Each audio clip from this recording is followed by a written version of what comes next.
I think. Hello, guys. This is Brentley Soul Copal the Fifth, and I'm about to read for you uh, Star Wars Galactic Adventures. A long time ago, in a galaxy far, far away. Here are some characters that you're going to be introduced to today. I'm not gonna read them all off to you, but you should let me see some of them.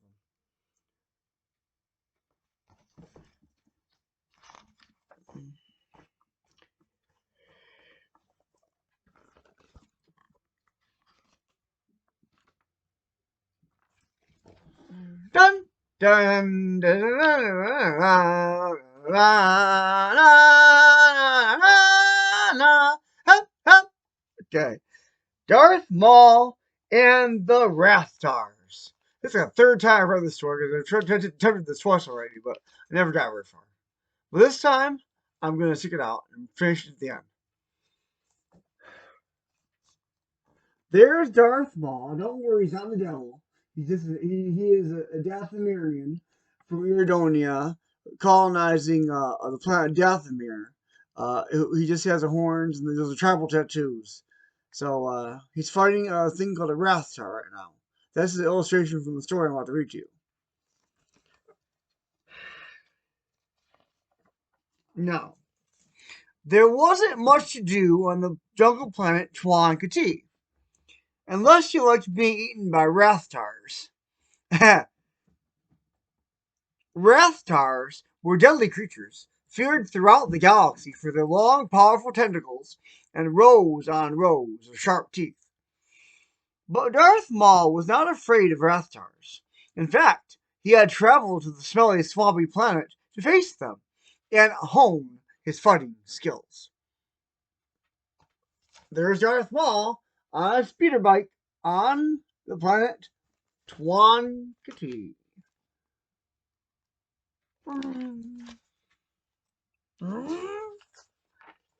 There's Darth Maul training with Darth Sidious with secret balls, uh, um, remotes, remote droids that he's training with his lightsaber.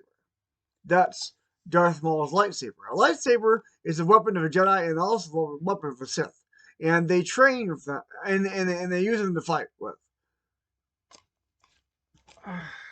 Now, Jedi and Sith use the light side and the dark side of something called the Force, which is a mysterious energy field that surrounds and penetrates and binds the galaxy together.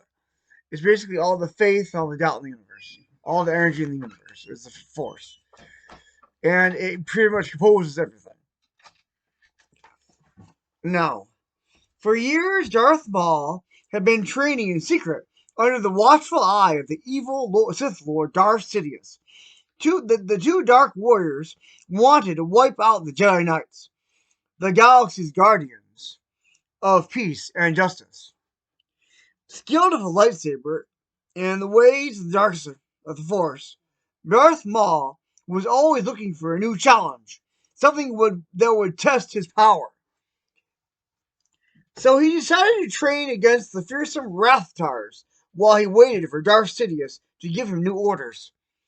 Maul knew he must be ready for the day when he would face the Jedi.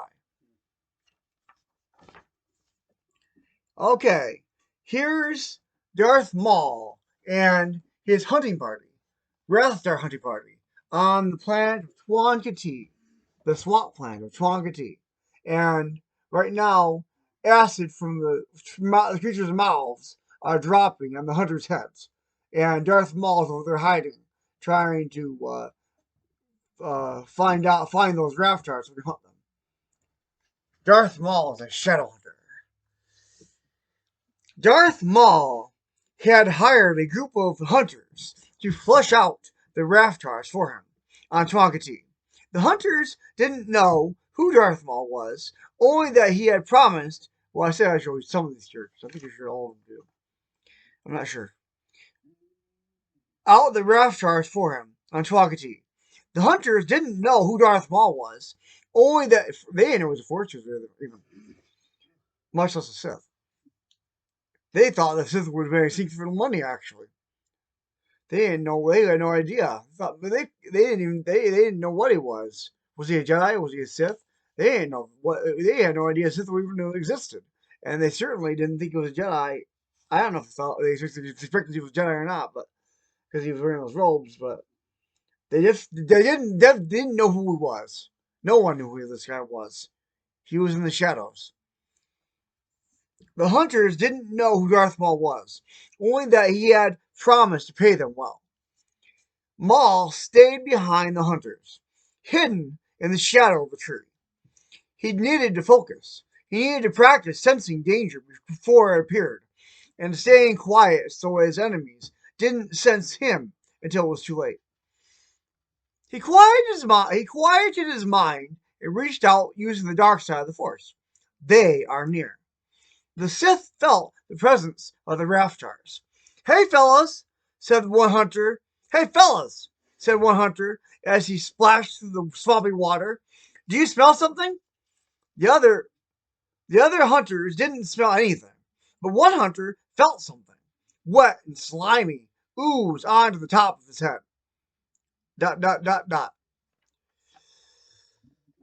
And here's a Raftar. And the Raftar looks like he's facing the hunters.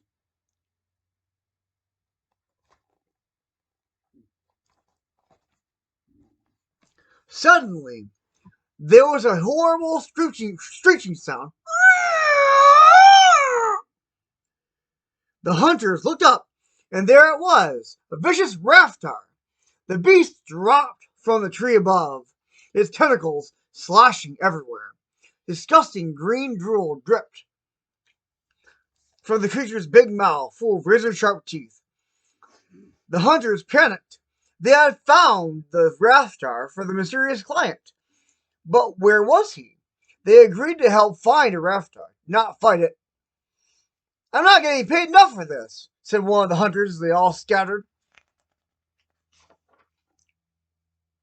Here's Darth Maul fighting the Raftar with a spear. Now, he can't use a lightsaber because then they would know he was a Force user.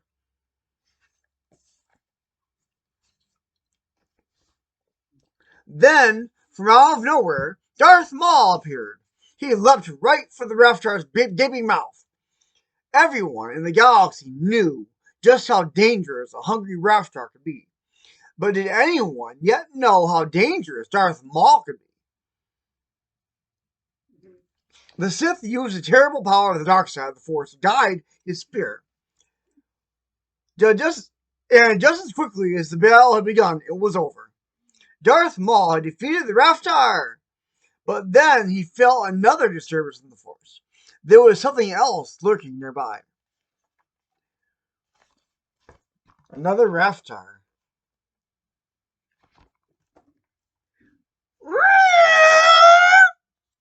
The Sith turned his head quickly and saw another Raftar drop from the trees. Pack hunters. Darth Maul wanted to use his two-bladed blood-red lightsaber, but he couldn't. If he used the lightsaber, any hunters who remained in the jungle would quickly realize that he was a Sith.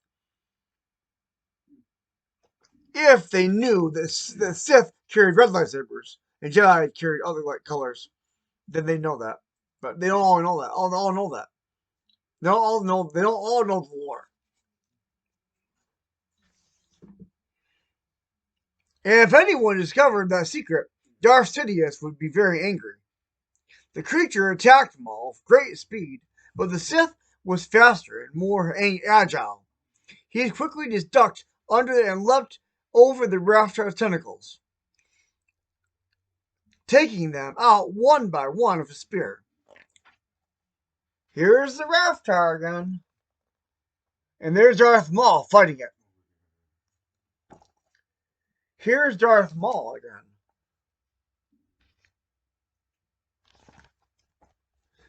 The creature was growing impatient and let out a horrible roar as it tried to grab Maul and make him its next meal. But the Sith simply jumped high in the air and hooked the end of his spear around one of the Raptor's tentacles, pulling hard. The Raptor was hanging from a tree branch. Calling on the dark side of the Force and using all his strength, Darth Maul pulled on his spear as hard as he could. Soon the branch began to crack. The branch broke and splash! The Raptor fell into the murky green water below. Darth Maul had defeated not one but two deadly Raptors, and he sensed that his training was nearly complete. His trial over, Darth Maul left the defeated Raptors in Twanga Tea. Water. So good.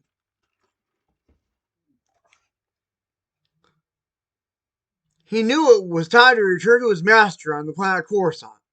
There, in secret, he met with Darth Sidious. These games could prove your undoing, my apprentice, said the evil Sith Lord. You must be patient, for soon we will strike. Maul listened to his master. Raptors were some of the most feared creatures in all the galaxy, and he had defeated them with ease. So when the time came, Darth Maul was sure that he could do the same to the Jedi. In a way. Anyway, there's Darth Maul, and there's Darth Sidious. Size matters not. There's Yoda. Yoda. This is Yoda. I think his species is called Sky. I'm not sure.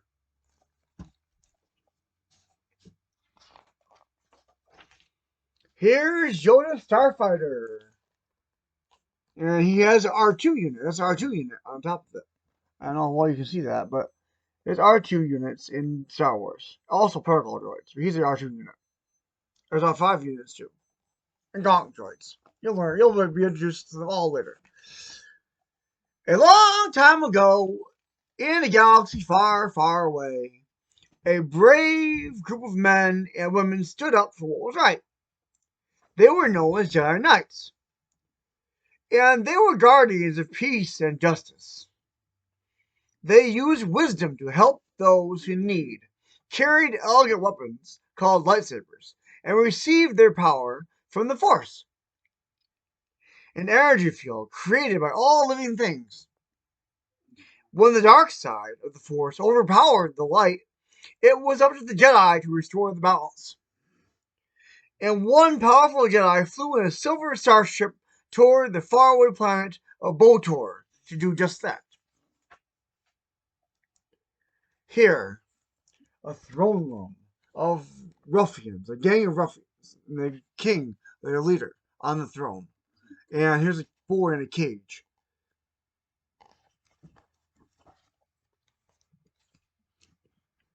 From Botor, a large fortress hid a horde of heavily armed pirates.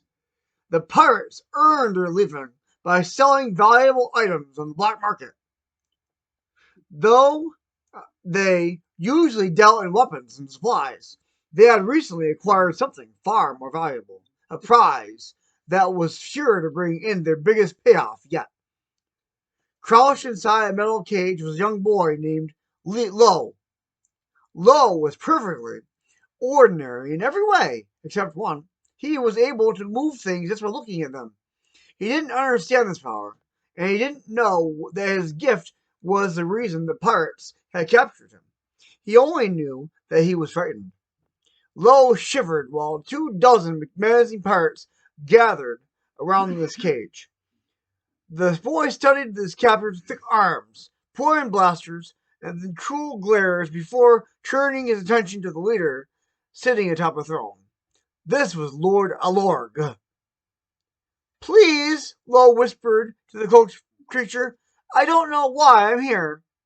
Lord Alorg narrowed his eyes. You're a Force user, he said, and we all know what happens to Force users, don't we? Suddenly, A guard ran into the lair. He warned the pirates that his ship had landed outside and they needed to be ready to fight. They're all surprised that someone's coming. Someone they probably don't want here.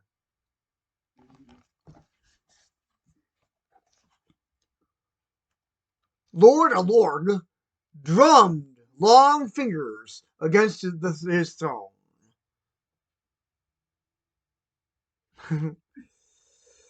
He had expected the Jedi to come for Lo, but Botor was Alorg's territory, and nobody took something from him without paying. Not even the Yog's most powerful protectors. Is it a Jedi? A short pirate raised his blaster. A real Jedi? The guard frowned. The Jedi were legendary back then.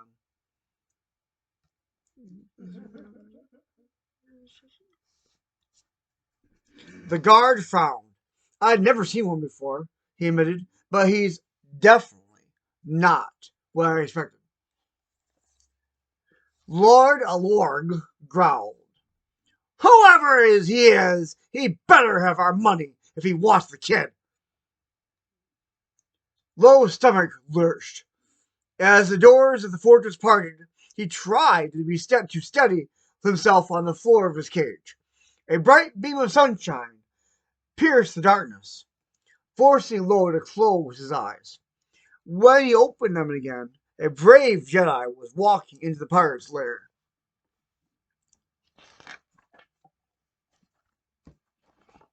Here's Yoda standing before the pirates bravely, knowing what he's doing is right. The pirates raised their weapons, preparing to fight a mighty Jedi warrior. But laughter burst from their throats as the aging green figure proceeded forward. With his small size and unsteady steps, Yoda didn't look like a powerful Jedi. In fact, he didn't look like a Jedi at all. Yoda stood quietly as the pirates' laughter echoed around him. He knew what the pirates could not understand.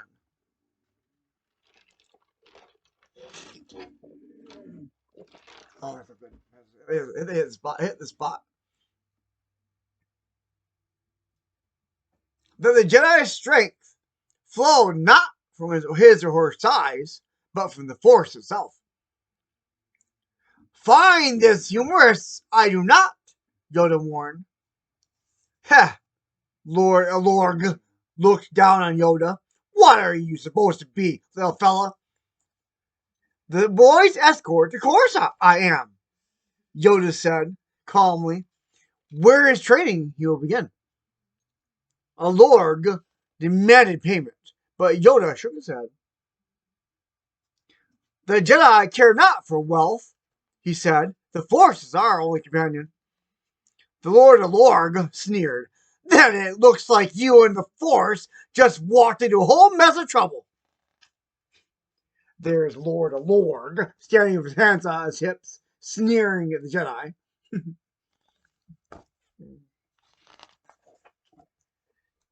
As Lo watched anxiously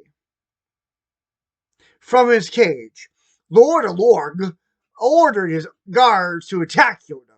The Jedi refused to be intimidated by the towering, angry pirates.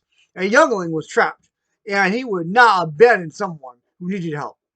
The guards lunged at Yoda, and the brave Jedi raised his palm. He used the Force to seize control of the pirates. Their hands balled into fists, and their eyes widened in surprise. When Yoda twitched his fingers, the taller guard's arm shot forward to punch his partner in the face. Ow! The shorter guard cried out as his partner hit him again. Stop it! Yoda waited for Lord Alorg to call off his men, but instead of releasing Lo, Alorg ordered his guards to attack the boy. Yoda couldn't allow an innocent child to be harmed. The pirate lord's cruelty would cost him greatly. The Jedi knew what he had to do. Here is the picture for this page. Yoda it just caused him to punch him.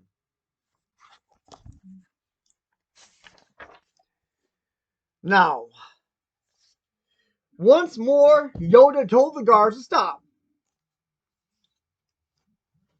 Only more violence does violence create. Only more violence does violence create, he cautioned. But the guards crept closer to Lo's cage, forcing Yoda to act. Lo watched with wide eyes as the smaller Jedi raised one hand and used the Force to slam the guards onto the ground without ever touching them. The rest of the pirates charged Yoda, but the Jedi expertly deflected their attacks. Descending one, then the next, hurtling across the room and onto the floor. Finally, only Lord Lorg remained. The pirate leader leapt from his throne to tackle Yoda, but the Jedi sent him flying across the room. Lord Lorg hit the ground hard, landing beside a pile of guards. When the whole horde lay still, Yoda looked up in triumph. He had taken out an entire room of pirates. Here's the illustration.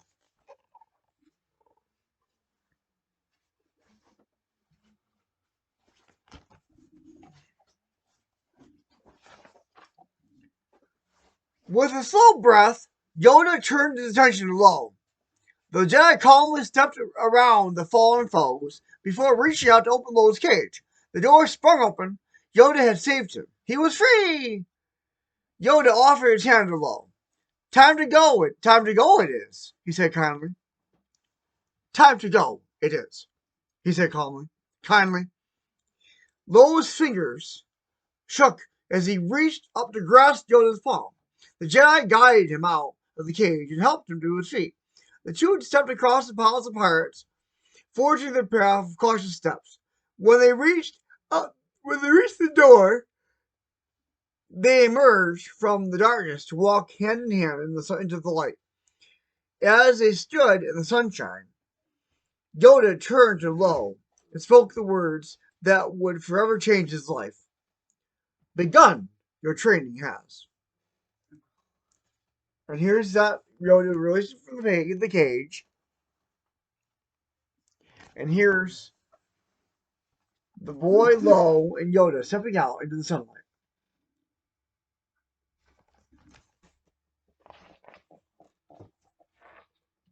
Yoda took Lo to Jedi Knight Qui-Gon Jinn and his Padawan, Obi-Wan Kenobi.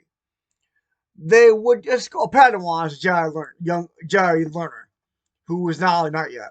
That's a Padawan. They would escort Lo to his new home, the Jedi Temple. Worry not, Lo. Worry not, Lo. Yoda assured the youngling. Safe you'll be with Qui-Gon Jinn. Safe you'll be with Qui-Gon Jinn. Lo studied the two men. They were big and strong. Lo was small and scared. And he didn't understand how he could move things just by looking at them. But if there was one lesson he had learned from Yoda, it was that things weren't always what they seemed. And that even someone who was small could be very, very powerful. Size matters not. And here's them.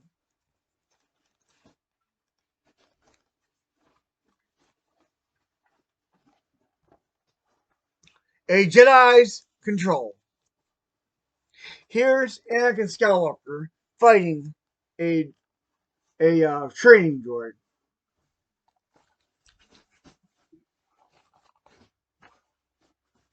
Here is a temple. I think it's the Jedi Temple. Becoming a Jedi, this is Anakin Skywalker, meditating. Becoming a Jedi meant everything to Anakin Skywalker. Now that he was a Padawan learner, he lived in the Jedi Temple on Coruscant and dedicated his life his studying the ways of the Force. Each morning, Anakin woke up early to meditate in his room, learn about the Force from teachers, and practice using his lightsaber. He and his fellow Padawans worked tirelessly to master control over all aspects of their lives, from their emotions to their weapons. Control was one of the most important skills for a Jedi to learn, but it was the one Anakin struggled with most.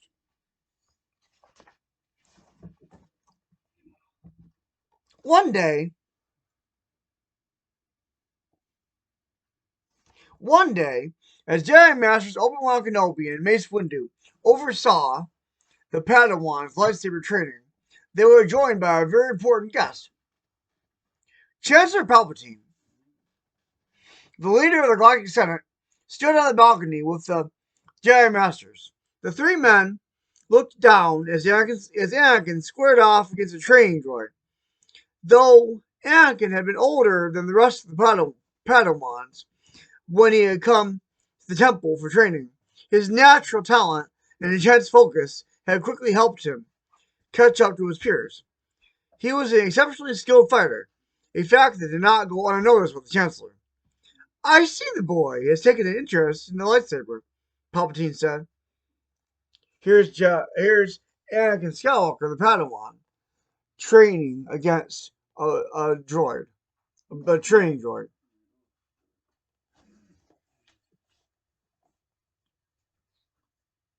He smiled as Anakin used one hand to force his opponent's weapon to the side. With the droid at a disadvantage, Anakin spun around to attack from behind. He swung his lightsaber overhead, driving the droid back. Anakin was in his element, but he was distracted by the Chancellor. Senators rarely came to the temple, and this particular politician was not one Anakin really wanted to impress.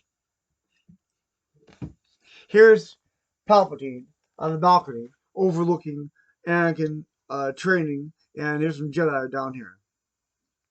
That's Obi-Wan Kenobi. No, sorry. That's not Obi-Wan Kenobi. Sorry, that I couldn't see it very clearly. Uh, there's some Jedi over here down beneath the balcony.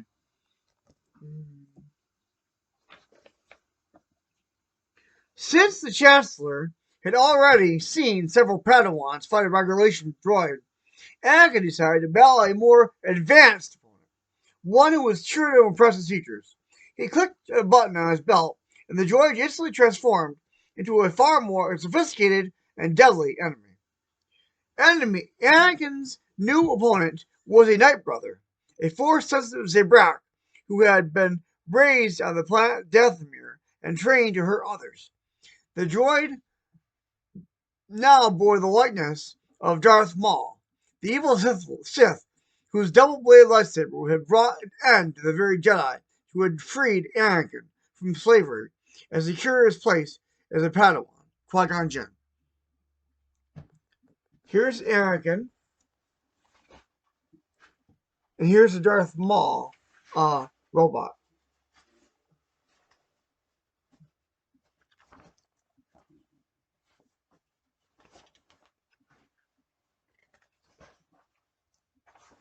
Anakin had heard from Obi-Wan the story of how Darth Maul had defeated Qui-Gon, and how, once Qui-Gon fell, Obi-Wan resumed the battle, channeling the Force and fighting the evil Sith with every ounce of his training.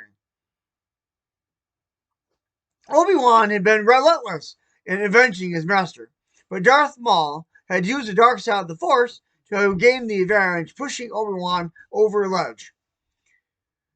Obi-Wan had grabbed onto the wall and clung on tight while his lightsaber tumbled down the seemingly bottomless shaft below. He had been trapped.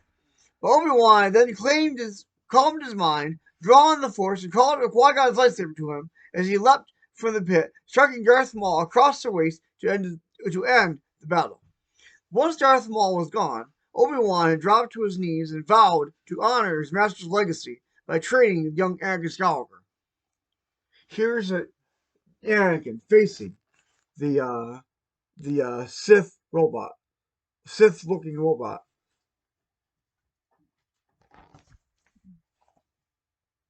And here's the flashback to Darth Maul, the real Darth Maul, and Obi-Wan Kenobi when they were fighting each other.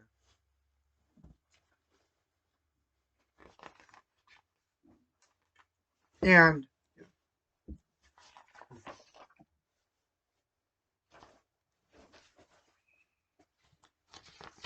here's another flashback to Obi-Wan and Darth Maul fighting.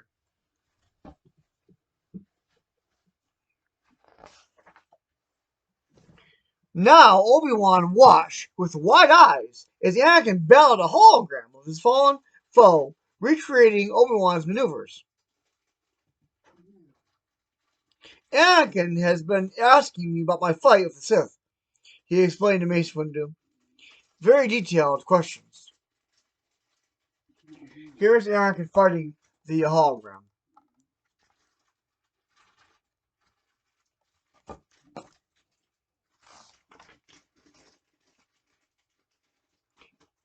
Anakin lunged forward.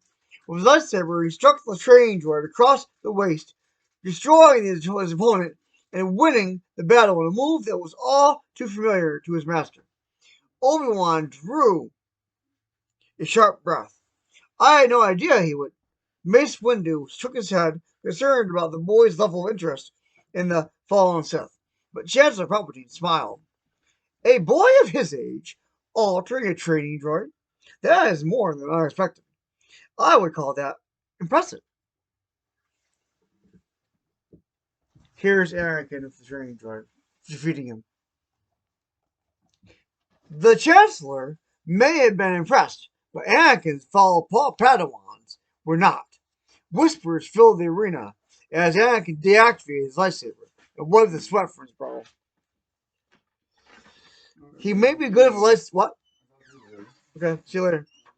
Bye. He may be good with a lightsaber, the brown-haired boy murmured, but that doesn't mean he'll make a good Jedi. No, another agreed. After all, he's just a slave to his motions. Exactly, just a slave. Hurt twisted in Anakin's gut. He had grown up as a slave at Tatooine, but he'd worked hard to earn the respect of his teachers and his place within the Jedi Order. If the Padawans thought he didn't belong, he would have to show them just how well he could control emotions. Their emotions.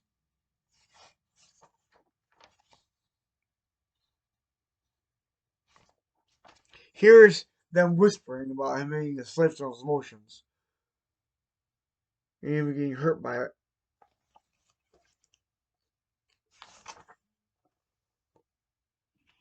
Anakin raised one arm toward the boys.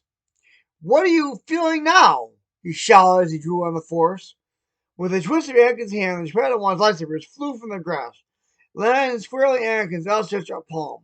The boys cried out in surprise, but Anakin held tight to the weapons, breathing heavily as anger could course through him.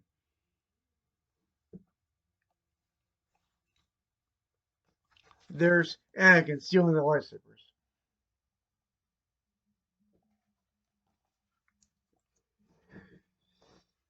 Anakin! Anakin! Obi-Wan kept. He only said it once. Obi-Wan leapt from the balcony. He stood over Anakin in the arena. Enough! Anakin bowed his head as reason caught up to him. He had disappointed Obi-Wan and proven the boys right. He had let his emotions control him, and he wasn't upset. He was upset with himself. I didn't mean to frighten you. Anakin returned the boy's weapons. You're right. I do need to better control my emotions. I do need better control of my emotions. Please accept my apology. Of course, the tall boy said, shaken. Forget it. The two Padawans returned to their training while Anakin hung his head in frustration. He still had so much to learn. Here's Anakin. And here's Obi-Wan Kenobi. Here's Anakin. Here's Obi-Wan Kenobi. Jedi Master Obi-Wan Kenobi. Jedi Padawan. Anakin.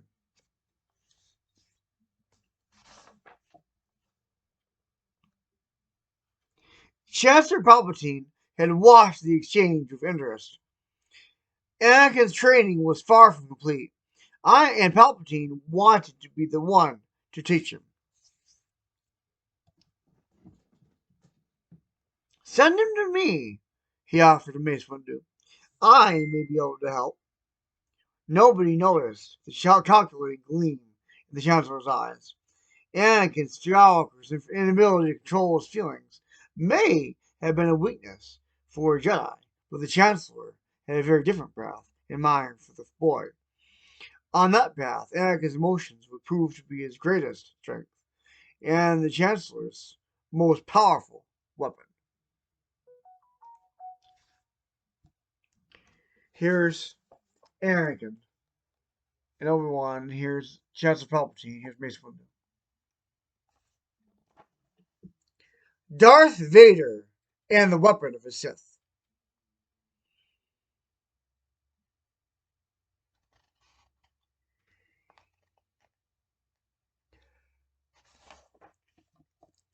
Darth Vader's uh uh vessel, his ship, coming down to a planet. Darth Vader piloted his ship through the upper atmosphere of Alaudolim. Once a promising Jedi Knight known as Anakin Skywalker, the young man had surrendered to the dark side of the Force and become Darth Vader. But he had lost his lightsaber during a duel with his former friend and teacher, Obi-Wan Kenobi. Now, the evil Sith Lord, Darth Sidious, had challenged his new apprentice to construct his own lightsaber. But in order for him to do so, Vader had to first find a Jedi with a lightsaber, and that would be no easy task. Darth Sidious had used his clone army to destroy the Jedi Order. However, Vader had heard of a Jedi master named Kirak Infala, who had escaped Darth Sidious's deadly attack. So the Sith Lord had charted a course to the Jedi's home moon.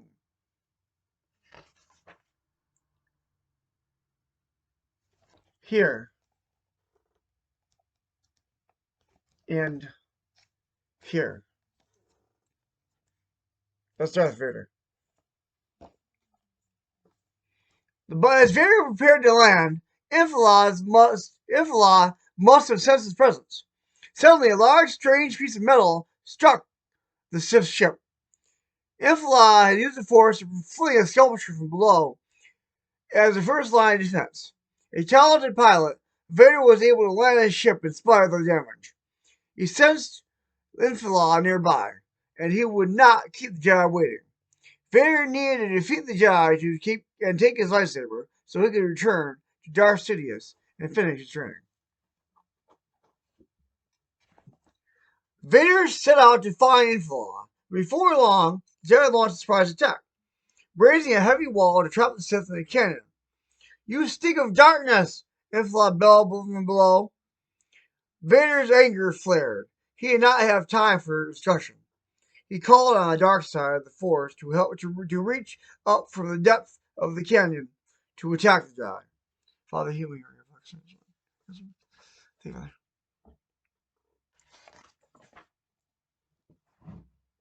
With great effort, the Jedi broke free of Vader's Force grip.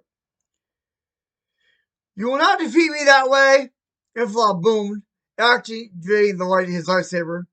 You will not defeat me at all!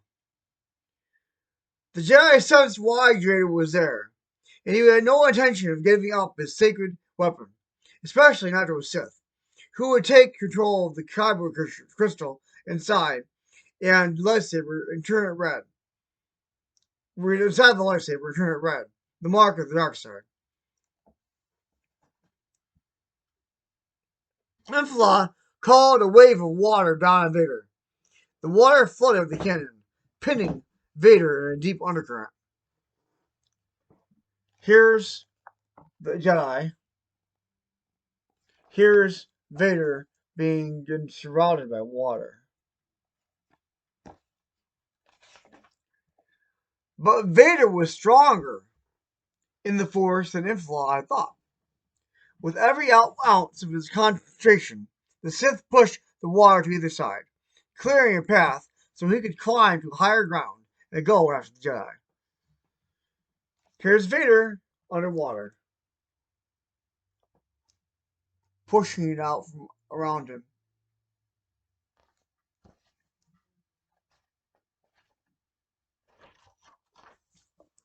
As Vader reached the bridge, he heard the sound of heavy wings beating down from above. 5 Jedi Raptorons circled the Sith, taking turns striking at their prey. Vader used the Force to protect himself, slamming the flying creatures into the rocky walls of the mountainside. The Jedi were surprised by Vader's strength. He called off the Raptorons' attack. It was time for Infla to face the Sith himself. As Vader climbed the mountain to confront Infla, he found the Jedi servant droid instead. The droid wanted to protect his master. The loyal servant was no match for the dark side, and the Sith soon disabled him, taking the droid's glowing electro sword for himself.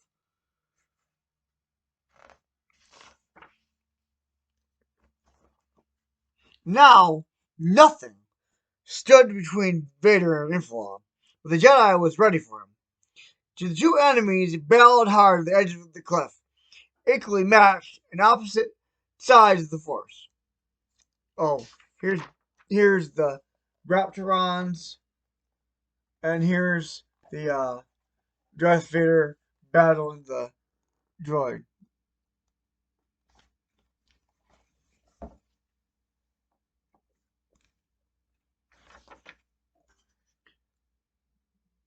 But the Jedi was ready for him. The two enemies battled hard at the edge of the cliff, equally matched in opposite sides of the Force. Infla was determined not only to defeat Vader, but to destroy the Sith Lord who had sent him. I will seek out your master and destroy him as well, said the Jedi between blows, and then I will restore the light of the Jedi to the galaxy. With that, Infla used the Force to send Vader tumbling off the edge of the cliff.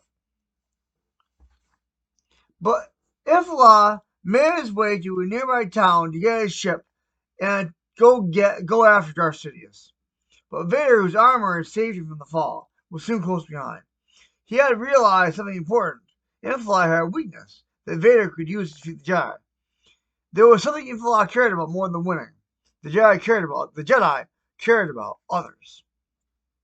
So here's Darth Vader and fighting Infla, and here's Darth Vader. The security door's check.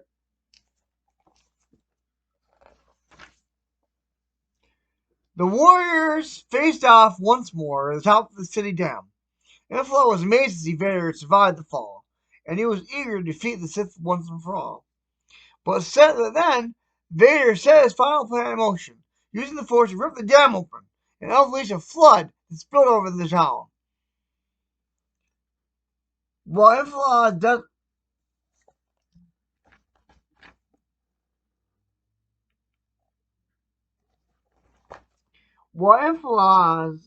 desperately tried to repair the damage and save the city, Vader struck the winning blow. Using the Force to steal the Jedi's lightsabers, Infla fell into the crashing waves.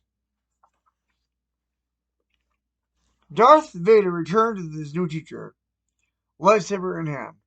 Darth Sidious was pleased with his young apprentice. The Sith had defeated Infla, and he had used the dark side of the Force to turn the Jedi's green saber to a deep red by making it sing a hymn of darkness, the Kyber crystal.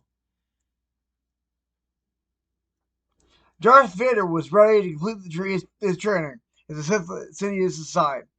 Together, they would become more powerful than anyone could imagine. Here's Darth Vader kneeling for Darth Sidious. Leia, charts her own course. Here's General Dodonna, and here's Princess Leia.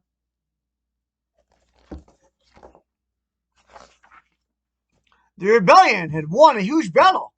Using information that Princess Leia Organa stole from them, the rebels had destroyed the evil Empire's most powerful weapon, the Death Star.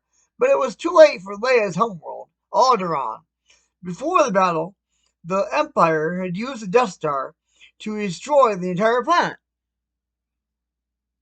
Princess Leia was devastated, but she knew she needed to continue fighting with the rebellion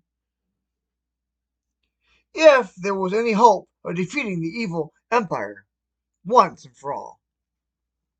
Here is the Millennium Falcon, and here are the X-Wings. The X-Wings, one of them who destroyed that Death Star. And here's Princess Leia giving R2-D2 information about how to defeat the Death Star.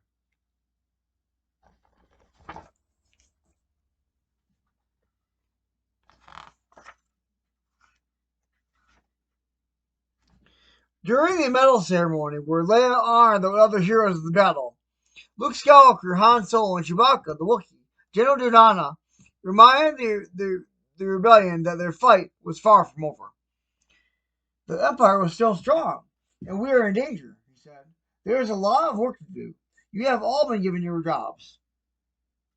Leia looked over at him puzzled.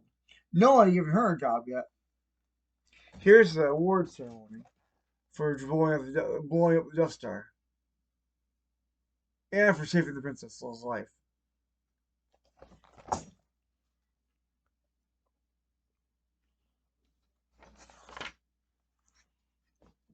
After the ceremony, Leia went to speak with General Dodonna. She asked him to give her a new mission. The general told her that the best thing she could do for the rebellion was stay hidden. The Empire was looking for her, and it was too dangerous to send her out. Leia was upset. She didn't want to hide. There's Dodonna and there's Leia. When Leia left the meeting with Dodonna, she was frustrated and distracted by her own thoughts. Why couldn't she keep fighting for the rebellion? Suddenly, she bumped into an Alderaanian pilot named Ivan. Leia was glad to meet someone else from her home planet, but Ivan had terrible news. The Empire is hunting down all remaining Alderaanians, she explained. Leia couldn't believe her ears. The Empire had already destroyed her home planet. Now they wanted to search the galaxy to capture fellow Alderaanians? Leia wouldn't stand for it. I know what we must do, she said. We? Asked Ivan. That's Leia. That's Ivan.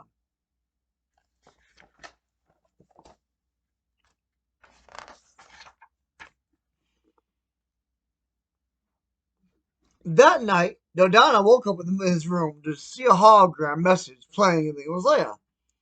I am sending you this out of respect, said the hologram, and to beg your understanding.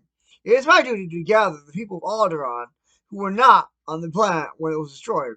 It is my duty to protect them from the Empire. If Dodonna wouldn't let Leia fight for the rebellion, she would fight for her people instead. There's Dodonna at night and the hologram.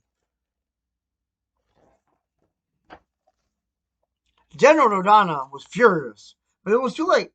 Leia, Ivan, and the droid R2-D2 were heading through space in a shuttle. Before they could jump to hyperspace, Ivan noticed something on her radar. We're being pursued, said Ivan. The two X-Wings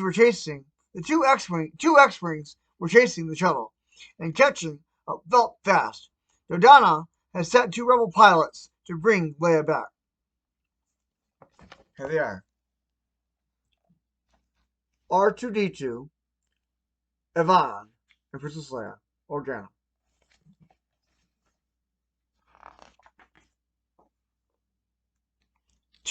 The speedy X-wings.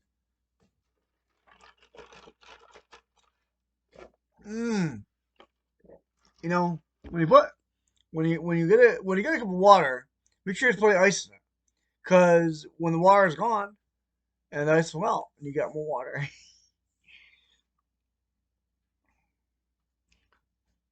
The speedy X-wings flew past the shuttle, then settled in front of it and started to slow down.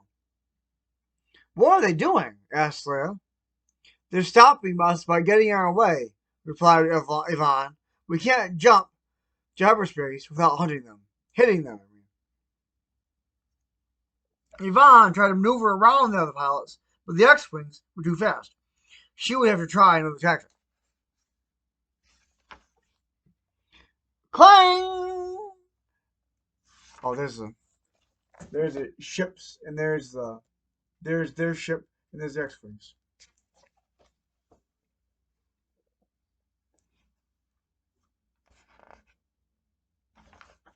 Clang! The shuttle banged into one of the X-wings. A small metal piece flew off the shuttle and floated away into space. The shuttle started to wobble. "That was a piece of our hyperdrive," said Yvonne. "We can only fix it back at the port." "You did that on purpose," said Leia. "You don't want me to put myself in danger. You want the mission to fail." The two rebel pilots heard Yvonne and Leia over their comms. They pulled their X-wings back to give the shuttle more room. "They're falling back," Yvonne said. "So what?" snapped Leia. "So this," said Yvonne, and pushed down the hyperdrive lever.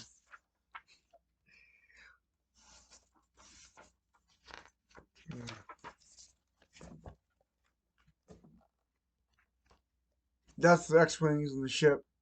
That's Yvonne, Leia. Whoosh! There, whatever space. Whoosh! The shuttle jumped to hyperspace and escaped. Leia was confused. "I thought the hyperdrive was..." "I wanted them to think that," explained Yvonne. "The piece that flew away was a fake. R2 and I figured out a plan, but we couldn't tell you without them hearing." "Yvonne, you are magnificent!" Leia shouted. "Magnificent!" Leia shouted. "You too, R2. She knew her mission was important, and she would have been willing to do it alone. But it was nice having friends to help her. The shuttle. That's not going to hyperspace. I think I showed you that, though. I'm not sure. The shuttle flew on through hyperspace toward a galaxy full of people from Alderaan who needed Leia's help. Leia would honor her lost planet in her own way by working and fighting and never giving up. Never giving up.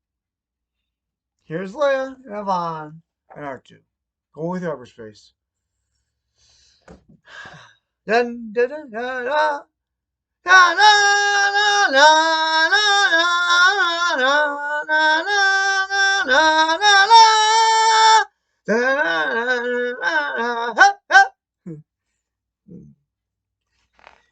Chewbacca and the Courageous Kid.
That was the animation.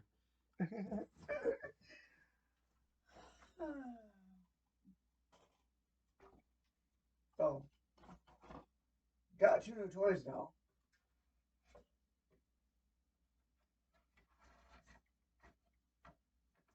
I said I'd show you some of Star Wars toys, but I got 2 new toys.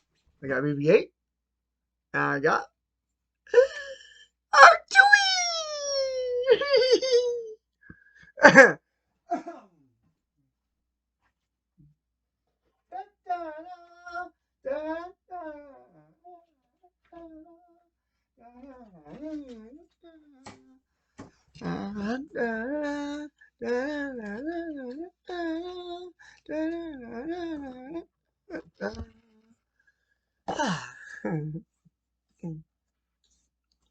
Chewbacca and the Courageous Kid.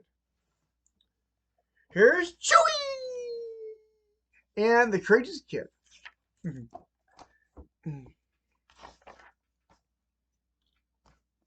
Chewbacca, the Wookiee, was on a mission. He had helped the rebellion destroy the Empire's dreaded superweapon, the Death Star, and his friends Han, Luke, and Leia needed his help to continue their fight to save the galaxy. But that would have to wait. Chewbacca had something else he needed to take care of first.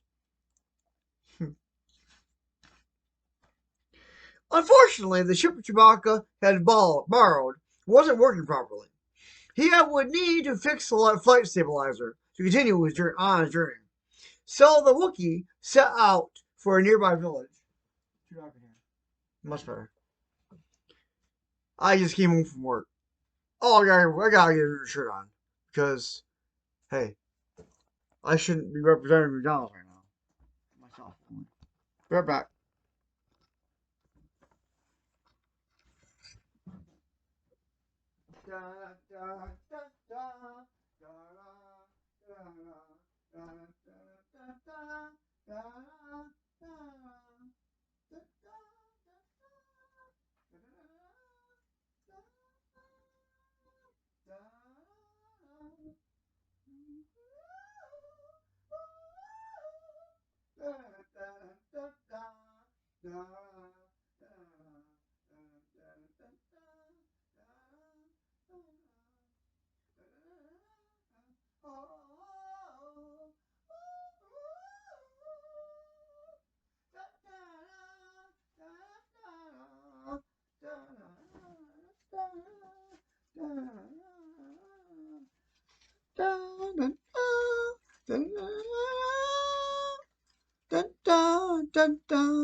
Awkward voice working. Awkward voice working. This is not fitting my head right now. Ready for the first one. And in. It's in. You wouldn't get it unless you watch Studio C. There's lots of Studio C videos on YouTube. It's really, really good show. Really funny sketch comedy. Anyway, the first one you start with is the probably the Poker Face. That's a Poker Face too. Now,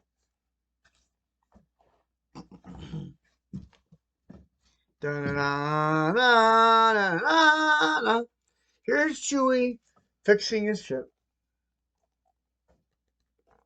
Chewbacca. Oh, Chewbacca.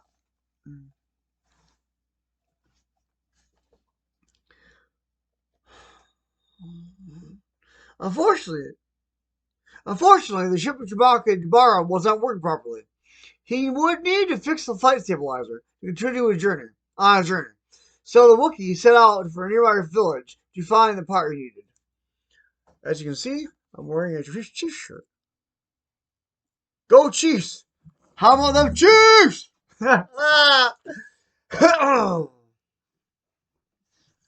Yahoo! 2000 LIV champions!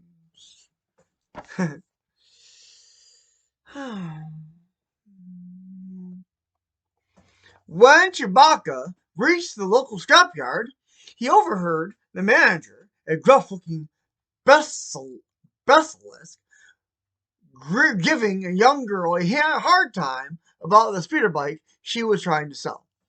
No sale! I know you stole this from Jaloom, barked the basilisk. I bet he'd be more interested in having you back than the bike. Chewbacca respected his fellow smugglers, and he didn't like the look of the electro-stun prod that the tin manager twisted his grip. So the Wookiee stepped in just in time for the girl to escape.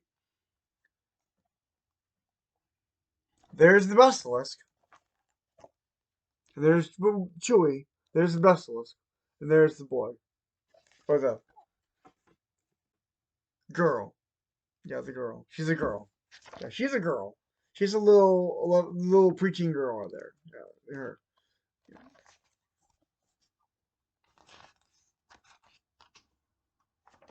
Just got her haircut really short. I mean, she's a girl. You can tell. You can tell by her face. Alright. I have a hard time drawing women's faces. I can't draw women's faces very good. Remember, I say I can't draw women's faces that good to make them look like women. Faces. It's hard for me to do that. Men's faces I get pretty well. A lot of times when I draw a woman's face, it kind of looks like a man's face sometimes. And that's because I don't know how to draw faces properly sometimes. But women and men do different kinds of faces. And different kinds. They think differently. They have different kinds of brains. There is a difference between a man and a woman. Just no amount of surgery or even a brain transplant can make a woman, or a woman a man. If brain transplants would work. It'll still be a man in that woman's body. If the brain was transplanted. Still be a man. He'll still be a man. And that would be weird. It's weird. He'll still be a man. But anyway. People do weird things with science that are wrong. They're just wrong. It's still sinful. Still sinful. With a new flight stabilizer in hand, Chewbacca made his way back to his ship, but he soon sensed that he was being followed.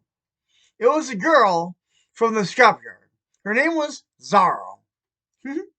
Ah, I need some help, said the girl. My dad and some of our friends are in big trouble. Chewbacca roared. You don't have a translator? Zara asked. Chewbacca roared again. Do you have a name? Chewbacca roared a third time. Zara was puzzled. I don't know how to say that. Zara would not leave Chewbacca alone. While he worked on fixing the ship, she told him why she needed his help.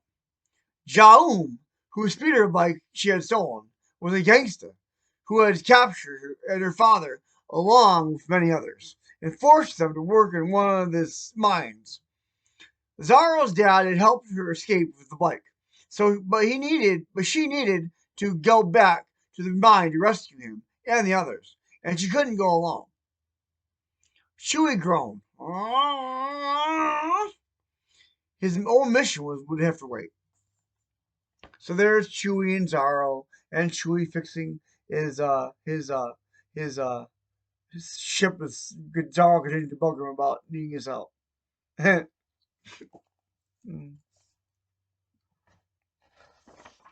No. No. Wait. Oh, this is Disney World is 50 years old.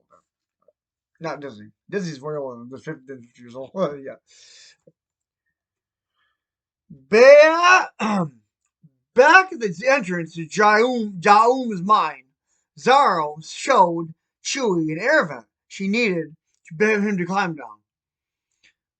The Wookiee was not pleased about the idea of shitting down a tight air vent, but it was the only way for him to sneak inside without being detected. Zarl had the opposite task. She needed to be detected so she couldn't be thrown back into the mine. Clever plan. Zarl was relieved to see her father again, but then Jaum arrived. The gangsta announced that he was selling the mine and all the workers trapped inside to the Empire. Zarl and her dad were doomed. So there's Zarl and the vet and Chewie, and there's the miner. There's Zarl's dad, father, and there's some droids and a Twi'lek. No, well, some kind of hit the bad guy. And there's oh, and Chewie up there listening in on the conversation, who has crawled through the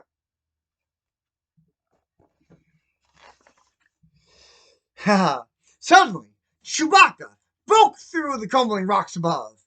He had made his way down the cramped air vent and was able to battle Jaum's guards below. But the gangsta managed to flee in all the chaos. There's Chewbacca slugging that droid. Chewbacca, Zara, and her father were okay, but they knew Jaum would soon send a fresh wave of guards, or something much worse, down to the mine. Chewie had his bowcaster, but they wouldn't need a weapon with more firepower if they were going to battle the way to freedom. That's when the Wookiee spotted a little gaunt droid nearby, and quickly got to work. Remember I talked about gaunt droids earlier? Protocol droids? We haven't seen any protocol droids yet, but we will. That's when the Wookiee spotted a little gaunt droid nearby and quickly got to work. Zaro had no idea what Chewbacca was doing. What's Chewie doing? Ask yourself that. What in the world is Chewie doing right now? We're about to find out.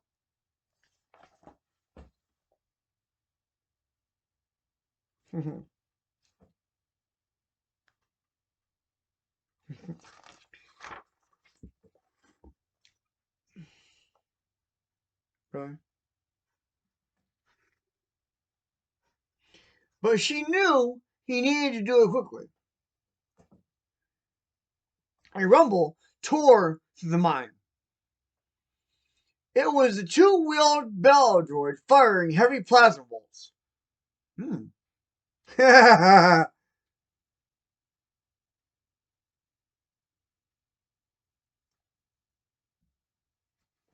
Bazak!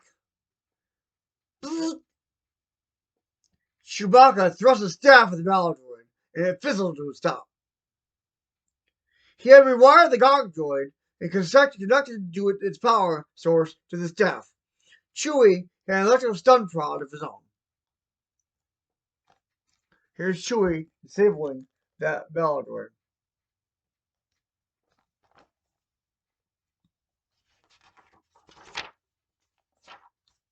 With all the guards and battle droids out of the way, Chewbacca was able to make his way out of the mine to the main entrance.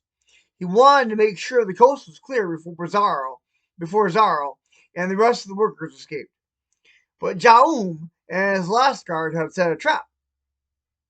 The mine exploded in a fiery blast as Jaum's ship zoomed away from the planet. Jaum, yeah. That's it. That guy's name is Zaum. That guy right there. The bad guy. The bad guy, I said I didn't know what his name was. His name is Zaum.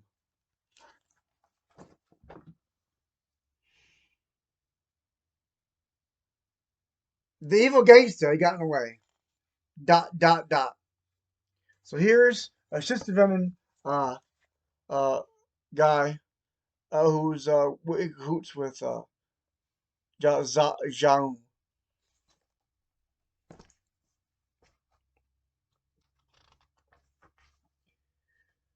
But Chewbacca had saved the day. It was a struggle, but the Wookiee managed to hold up part of the mine so everyone could run away from the collapsing rock. Here's him being a hero. Chewbacca. And Zaro and her father. With the entrance to the mine blocked with rubble, Zaro and her father and the workers needed to find another way out. But they soon spotted something else to worry about. Poisonous beetles were crawling their way. Don't step on them, Zaro's father explained. That sends us formed to a fury. We gotta move, Zaro said, but slowly, her father added. If we disturb them at all, they'll attack.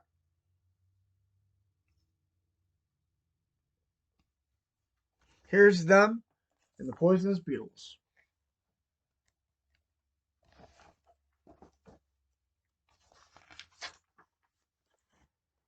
Chewie knew that firing his bowcaster at the beetles would probably qualify as disturbing them, but he didn't have a choice. A river of beetles started to swarm behind them. Fling! The Wookiee fired a well-aimed blast at the ceiling of the mine behind them, causing the cascade of rocks to crumple on top of the beetles so the workers could run to safety. Zaro and the other workers argued about how to escape the mine, but Chewie knew the only way out was up. It was risky. Picking up the rocks above could cause the ceiling to collapse, as it had with the beetles. But it was the only option, and Chewbacca was the only one strong enough to try it. Chewie grabbed a mining shovel and a long rope and started climbing. It was hard work, slowly, carefully chipping away at the dirt and the rock while holding himself up. Chewbacca didn't like how often he was finding himself wriggling through such tight spaces.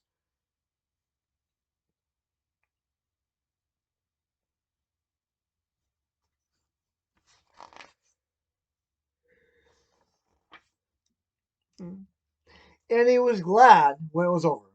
Safely outside the mine, Chewie dropped the rope through the passageway he had created and pulled up Zaro, her father, and each of the other workers one by one.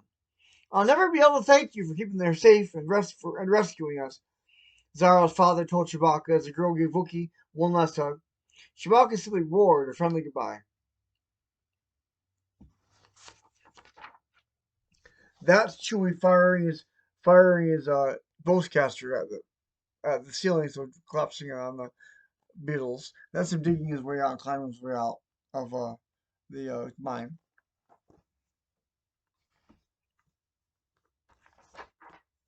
There's him giving Zaro a hug, and her father thanking him. Chewie returned to his ship and zoomed off into the stars. He had helped Zaro complete her mission, and now he had to finish his own. Now there's Chewie, the starfighter, and there's the planet he was on.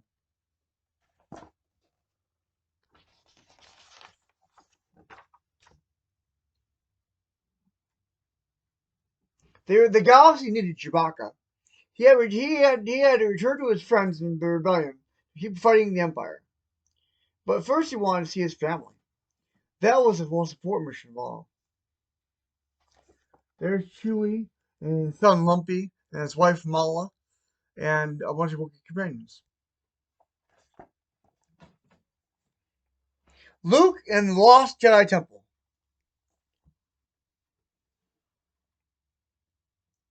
There's Luke Skywalker and some stormtroopers.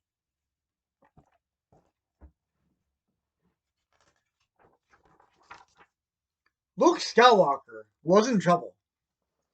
His Y-wing fighter had been damaged. Brings over here. Rest my feet in his office chair. Luke Skywalker was in trouble. His Y-wing fighter had been damaged in a battle with the Empire, and he needed to find a safe place to land.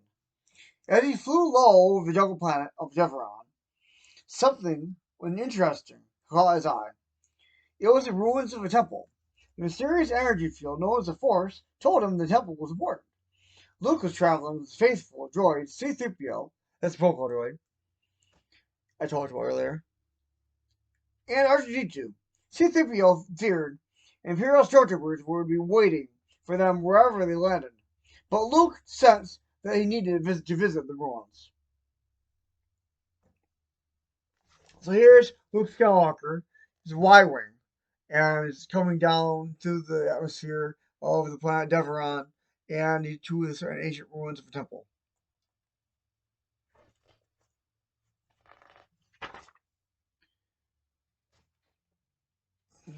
Hmm. Once on the ground, did I show you that? I think I did. Did I show you Luke of the universe? I think I did. Okay. Did I show you the two of his family? I think I did. All right.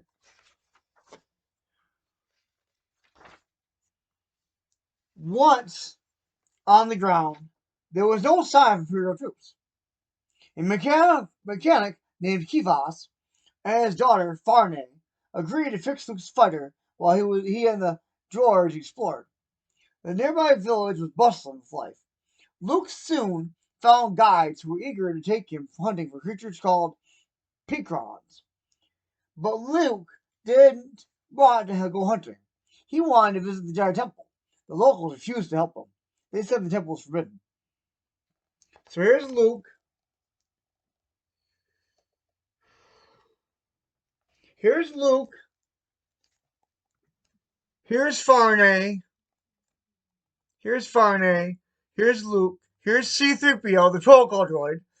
He's the translator droid. Some people call him a talk droid for etiquette and protocol. Here's R2D2.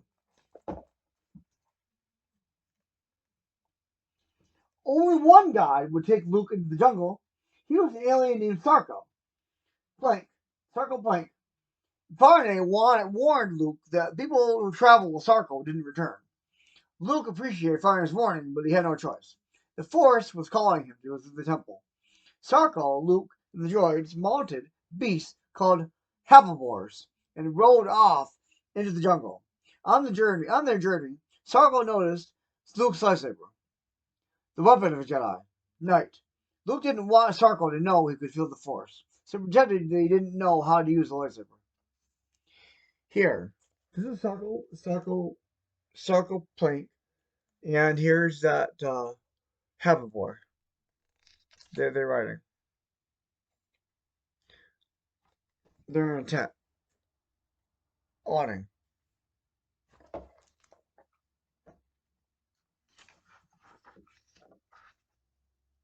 When they reached the temple, R2D2 detected Imperial probe droids floating among the ruins. The Empire clearly didn't want visitors. Through the Force, Luke sensed a secret cave high on a cliff above an old riverbed. That would be their way in. Leaving Sarko behind, Luke and the droids climbed into the cave and walked down a dark, twisty passageway. So here's Luke, here's R2, here's C-3PO. When Luke reached the temple, he found it in ruins. Statues of ancient Jedi were scattered in pieces on the ground. But in the center, Luke found a beautiful courtyard. He heard a voice inside his head. It was his old teacher, Obi-Wan Kenobi. Obi-Wan had taught Luke a little about the Force before the evil Darth Vader struck him down in a lightsaber duel. Obi-Wan was gone, but could still speak to Luke through the Force. He told Luke that the Force had guided him to the temple. There, Luke would learn to open his mind to the Force's teachings. And here are some statues in the temple. Here's Luke. Temple ruins.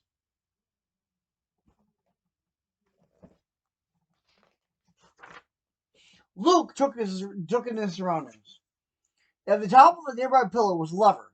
Luke tried and tried to use the Force to move it, but it wouldn't budge. He didn't know what to do. Then a beautiful, brightly colored insect landed on Luke's arm.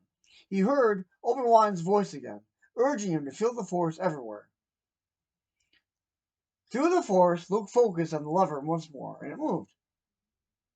Here's Luke, and the bug, and the lever. You've been trying to manipulate the lever with the Force.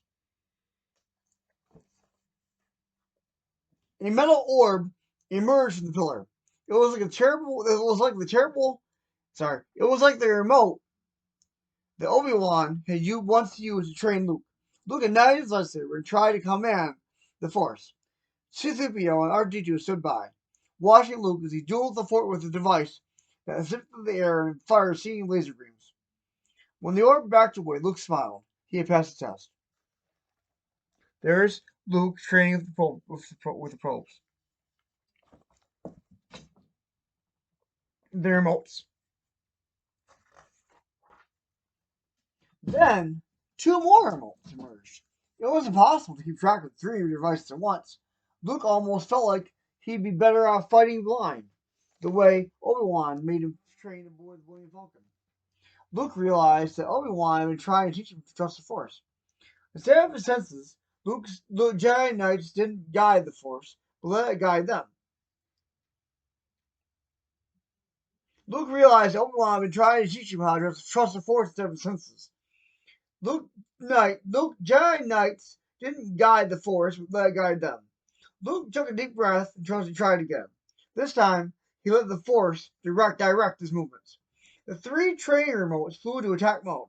Luke spun left and right, his lightsaber flashing. He fought for hours, and not one laser bolt got through his defenses. Wow. Suddenly, a laser blast knocked Luke off his feet. But it wasn't a remote shooting at him. The Empire stormtroopers had found him, and they had captured Farnay.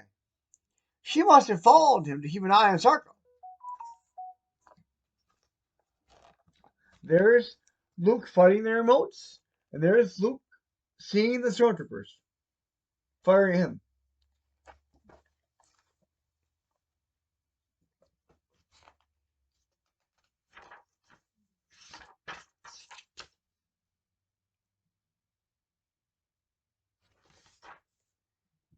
Luke was outnumbered and about to surrender when Sarko Plank emerged from behind the ruins.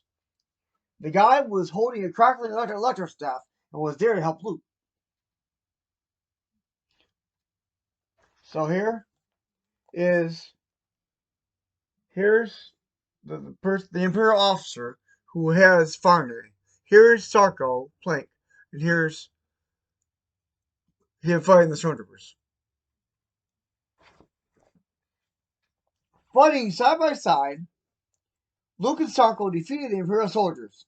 But just as the last trooper fell, I know what's happening a little bit. Sarko turned on Luke and Farnay. He was much more dangerous than Luke had realized. Sarko was planning to steal Luke's lightsaber, melt down the droids, and loot any Jedi resources left in the temple. Jedi treasures left in the temple. Sarko threw a grenade into the air and exploded with a brilliant flash and a thunderclap. The impact knocked Luke down and left him unable to see or hear. Not everyone that gets you out of crowd is your friend.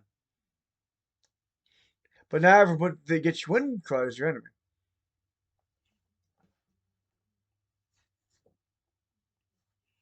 So here's Farnay and here's Luke. Luke tried to fight Sarko, but he was facing the wrong way. As Farnay and the droids watched in horror, Sarko raised his electrostaff and walked slowly towards Luke. Luke started to panic, but then he heard Obi-Wan's voice reminding him that while his eyes and ears could deceive him, the Force was all seeing. Moving with incredible speed and using the Force to guide him, Luke spun into an action. He swung the blade of his lightsaber into Sarko's chest, knocking the aliens back. Sarko staggered and fell into a deep pit in the courtyard. Luke had defeated him for now, but the alien would surely rise again. There's Luke, defeating Sarko Plank for now. Oh, water. I love water. It's healthy water, too.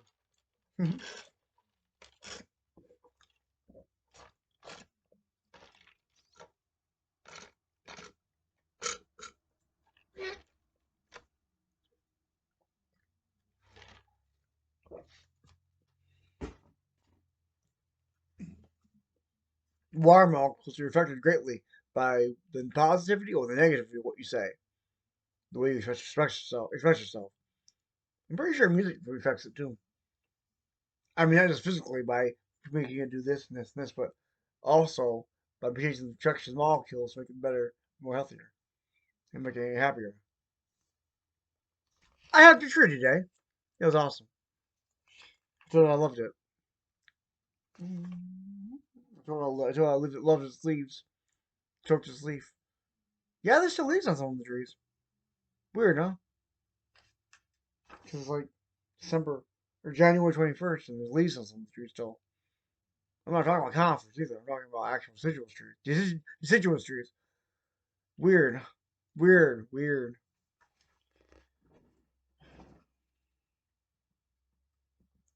Farnay and the droids rushed over to Luke, but there was no time to celebrate.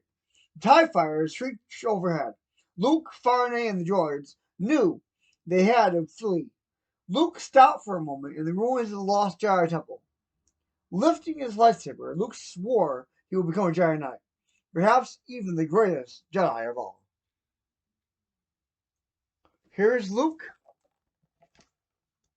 Here's Farnay, and yeah, he's holding a lightsaber. The lightsaber really small, and Anakin Skywalker. Oh, Han and the Rebel Rescue. Here's Han and Chewie, guns blazing.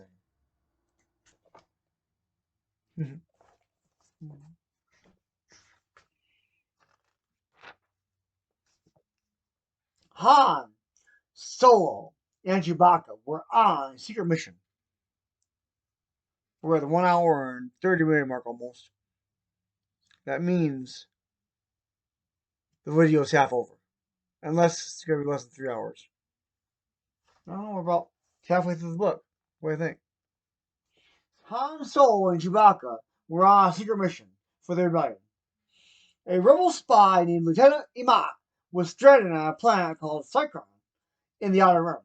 Imat held top secret information for the rebels, and it was imperative that Han, Chewie find him before the Empire did.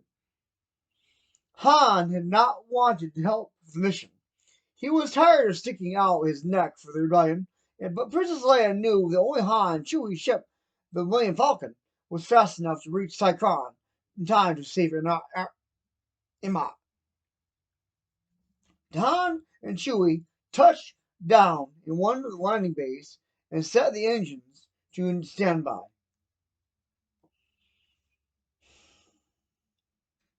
Han had a feeling they would need to leave in a hurry.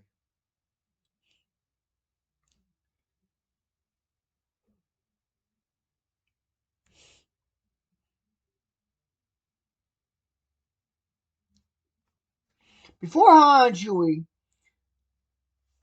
here's Millennium Falcon approaching the planet.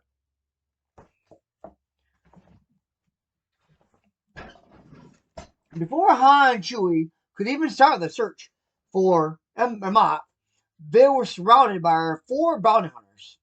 Han owed money to the vilest gangster, and the obviously Jabba the Hutt, and the slimy monster had grown impatient for his credits. Credits are kind of money. Credits. Credits is like money in the Star Wars universe.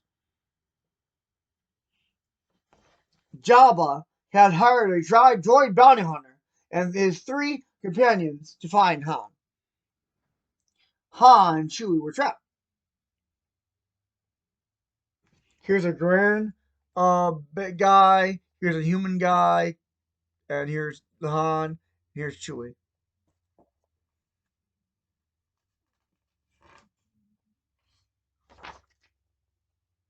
Then, just when Han and Chewie thought things couldn't get worse, a squad of Imperial stormtroopers started marching their way.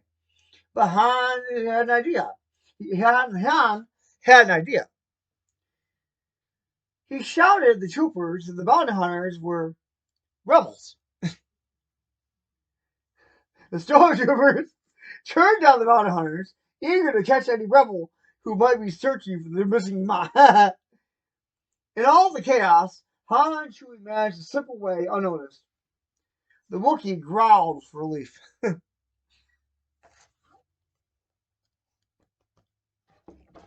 That's Han and Chewie and the Stormtroopers. Han and Chewie weaved their way through the busy marketplace to a cantina where Han knew he could get information about Imat's location. But his cantina was unlike any other. It was inside the cargo hold of a ship called the Misfortune. Not misfortune, but misfortune. Like Mrs. Fortune. Misfortune. So here's the misfortune. I like this part. I like this story. It's one of my favorites. Han greeted a woman with red hair. Her name was Delia, and she owned the cantina. Sure enough, Delia knew where Amat was hiding. She was surprised to see Han solo on a mission for the rebels. But then again, Han was always full of surprises. Han and Chewie rented a speeder and raced across the city. They needed to reach Amat right away. Here's Delia, and she's a bartender.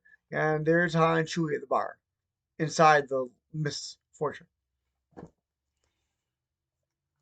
When they reached the hotel where Delia had told them Imat was hiding, Han was relieved to find that the rebel was okay. Imat was unsure. Remember Sandan? He's one of my favorite rebels. I love him. Imat was unsure of his rescuers, but there was no time for questions.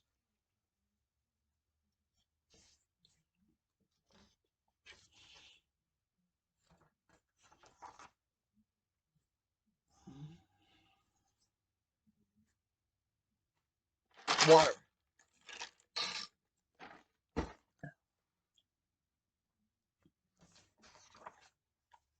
Here's Chewie and Han and Imat.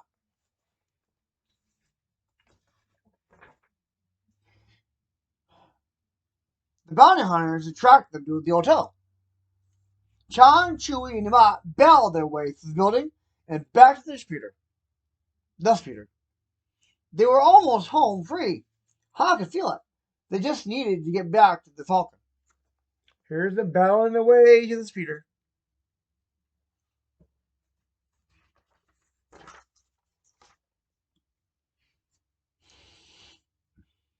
Of course, nothing ever went quite as planned.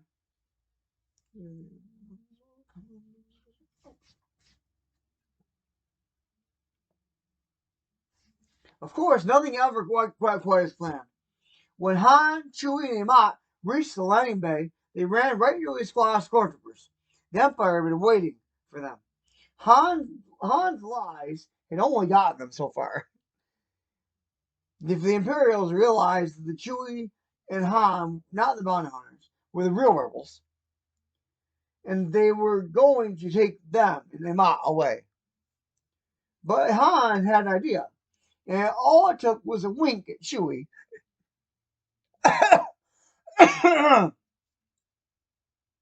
for the Wookiee to catch on. Chewbacca shoved Han into a pack of stormtroopers. The smuggler flailed, taking down as many troopers as he could.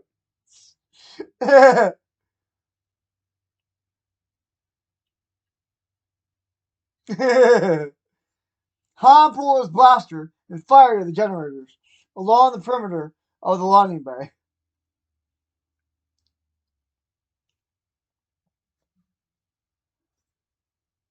Explosions knocked the troopers off their feet. Here's Han before the bounty hunters and before the bounty hunters, before the stormtroopers. Yeah. Han, Emma, and Chewie before the stormtroopers. And here's uh, Chewie shoving the smuggler Han into the stormtroopers. Han noticed a familiar ship lining up a shot from above. It was a misfortune. Delia set down blast to keep the two troopers at bay, while Han, Chewie, and Imat boarded the Falcon and prepared for takeoff. Han had been right. They really did need to leave in a hurry. And there's the misfortune firing at the stormtroopers, and them get them and Han and Chewie will get to escape.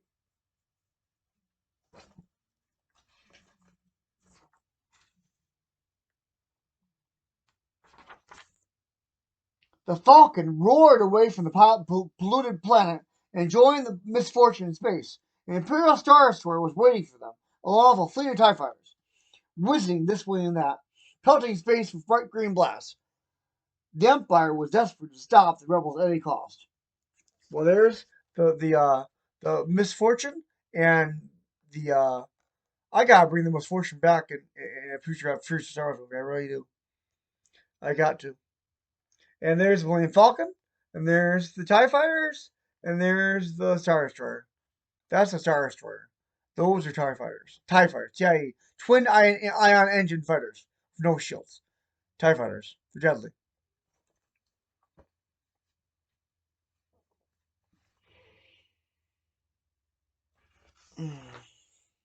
The Star Destroyer was edging closer, aiming to trap the rebel ships in its tractor beam. Running interference and dodging Imperial blasts, Han and Chewie pushed the Falcon to its limits to protect Delia.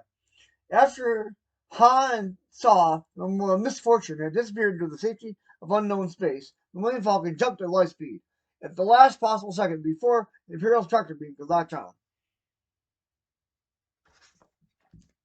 There we go. Misfortune jumped into hyperspace, and the Millennium Falcon jumped into hyperspace too. And there's the Star Destroyer trying to catch the Millennium Falcon in tractor beam.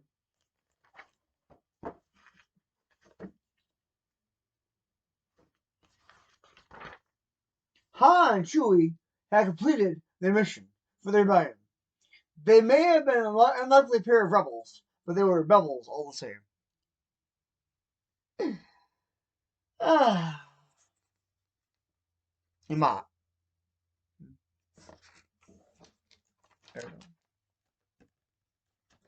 I'm gonna have to use Emma a lot in the Han Solo series when it comes out.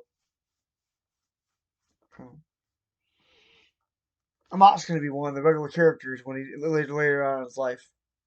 He's gonna be one of the major characters. I don't know who's gonna play him. No, I think who's that? What's that guy's name? Robert Downey Jr. could play Mott really well. Yeah, I'm hiring him already. I already got on mind. I'm gonna hire Robert Downey Jr. to play Mott. I know he already plays Thrawn, but he's gonna play Mott too. He's to make a good Mott.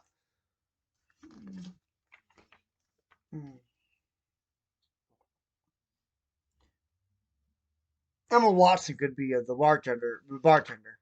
Uh, Delia.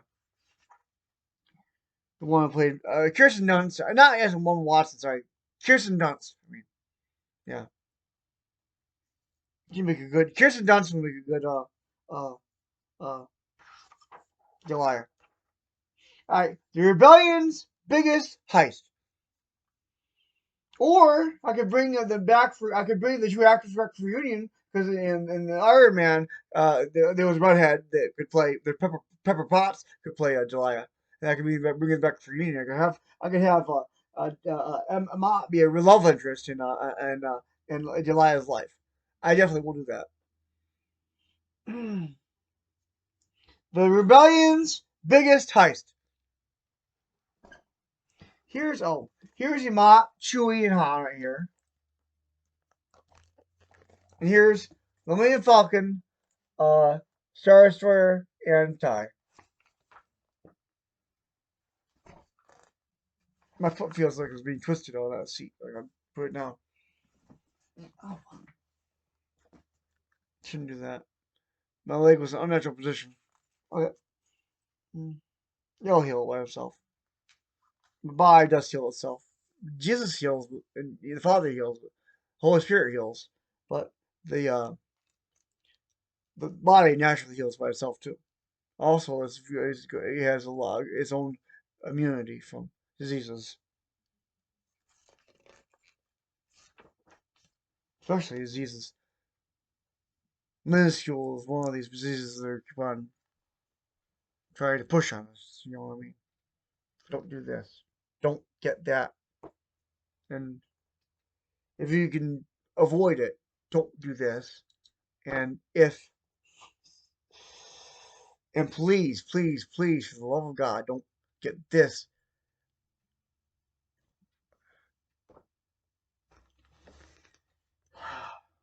Deep in space, a bottle. I'm not talking about picking your nose either. Deep in space, a battle raged between the rebels and the Empire. But this wasn't just any battle. The rebels were attacking a massive star destroyer.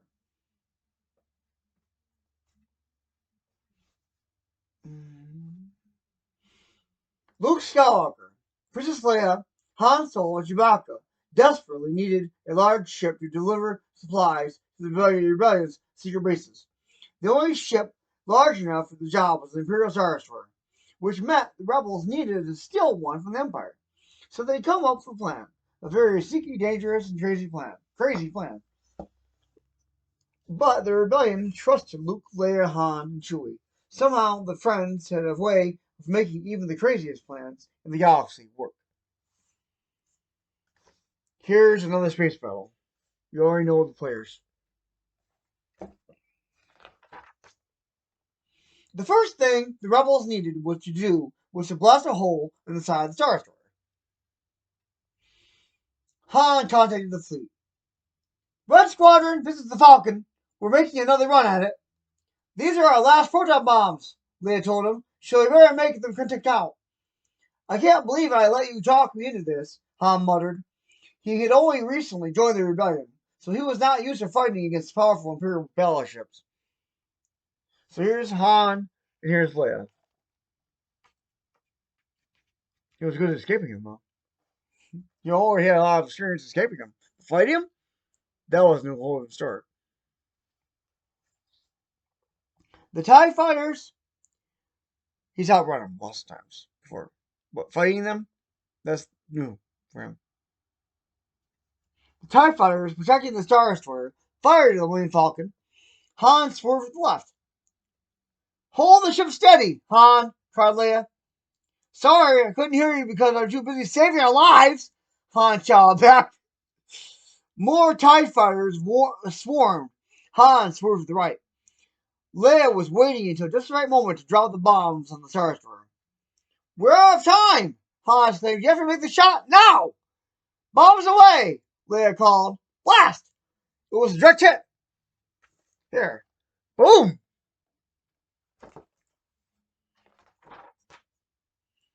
Damage report. Bomb, de-bomb, de-bomb. The big one for you! You wouldn't get that unless you watched the stand or read it. I'm not sure if it's in the part when in the reading read the book.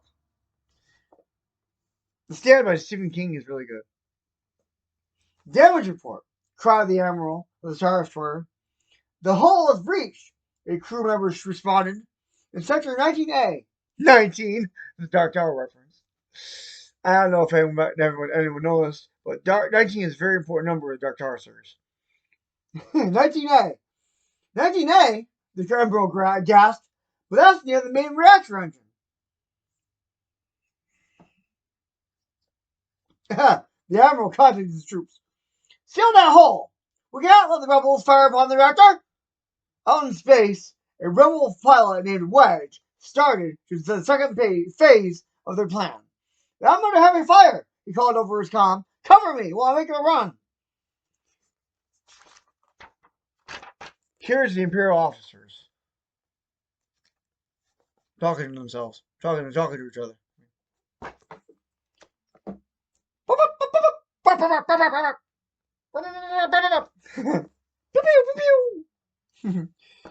I've got your back, Wedge, said Luke.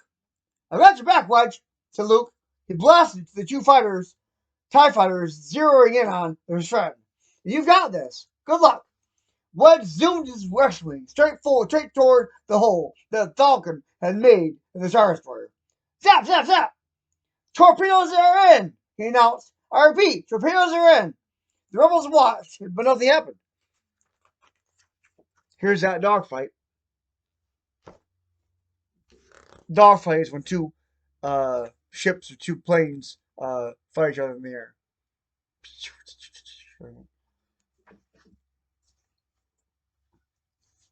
We should see signs of the reactor overload by now, Hans said. The torpedoes must not have hit their mark. There are too many TIE fighters, another rebel pilot chimed in. We're being overpowered. We have to end this, said Leia, or we'll all be captured. I have to end this, Luke said. There's only one way to find out if the reactor was hit, for sure. I'm going in. Wait, Luke! Shouted Han and Leia. What are you doing? But Luke didn't listen. He flew his X-Wing straight into the hole in the Star Destroyer. I don't know. There's a footrest right here on my table, underneath my table. I can just put it there. It's not really a footrest. It's really a shelf. Oh man, I need that. Really bad.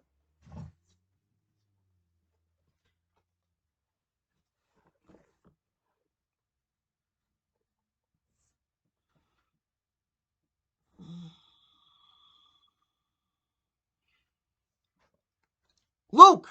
Shouted Han and Leia. What are you doing? But Luke didn't listen. He flew his X-Wing straight into the hole in the Star Destroyer. When he reached the reactor, he saw the torpedoes had hit their mark, and the reactor was crackling with flames and energy sparks. It's been hit, Luke informed his friends. It's going to blow. Admiral! The reactor is overloaded. The Imperial crew member reported. We've only had 7 minutes until destruction. How should we proceed? Another crew member asked. The Admiral looked around in shock. There was only one option. Abandon ship, he commanded. The Imperial troops immediately began to evacuate. But in all the chaos of the ships and escape pods leaving, no one noticed the Millennium Falcon flying toward the Sorcerer's cargo bay. The rebels were starting the final phase of the operation. There's some pictures I didn't show you. Here's looking at R2 and the X-Wing. Here's the X-Wing flying toward the hole in the Star Destroyer. And here's the Millennium Falcon in the Star Destroyer, flying towards the Star Destroyer. Cargo bay. Admiral!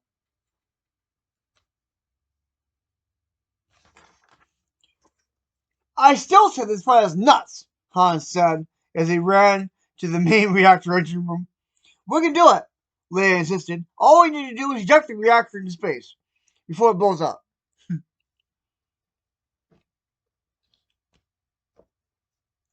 If they made the jump to hyperspace in the Star Destroyer at the exact moment of the explosion, they could get away while convincing the Empire that the ship had been destroyed. When they reached the engine room, Luke was waiting for them. Quick, Chewie, he said. Switch your auxiliary power and calculate the coordinates for the jump to hyperspace. Replied Chewie.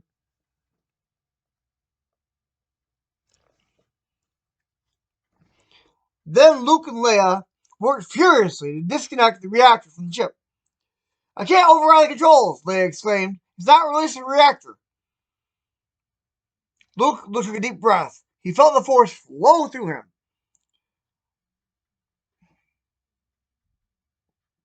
We can do this, he said. We have to. Luke trusted in the force and let it guide his movements. His fingers flew over the control panel.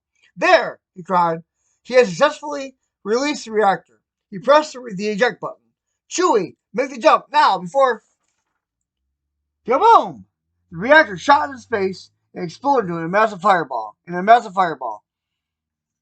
Oh. There's the rebels running down the hallway. And there's Luke. Fiddling with the controls. Kaboom! The reactor shot into space and exploded in a massive fireball. At the exact moment, Chewie jumped into the Star Destroyer into hyperspace. The Admiral and his crew watched in shock from their escape pods. They couldn't believe it. The Star Destroyer had been blown to pieces. What an explosion. I like it. Very impressed.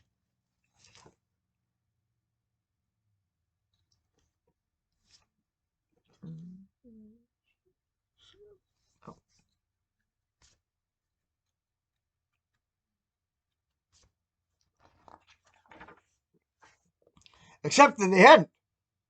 They hadn't. We did it, Luke. Except that they hadn't. We did it, Luke, Leia, and Han cheered. Chewie roared with relief. They had escaped light years away, and the rebellion had its very own Star Destroyer.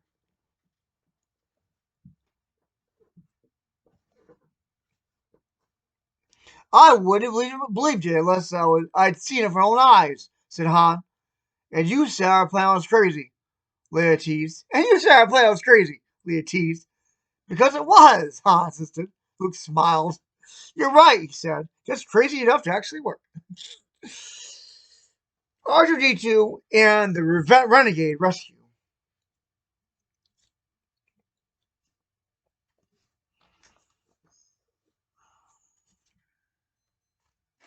I don't think I have enough water left. That's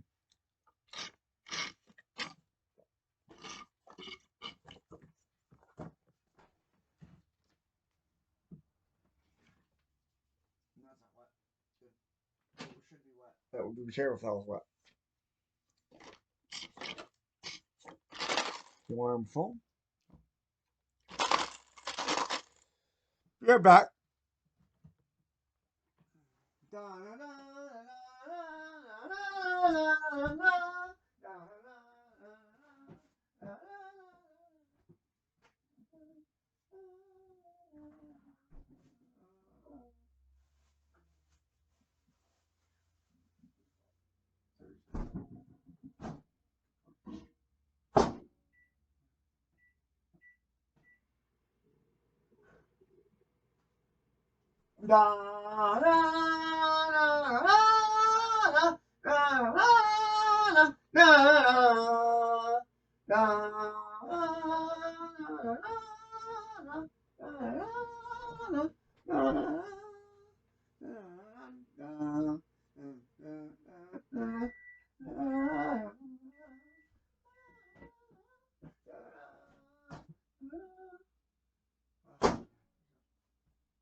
Hot roll, hot roll.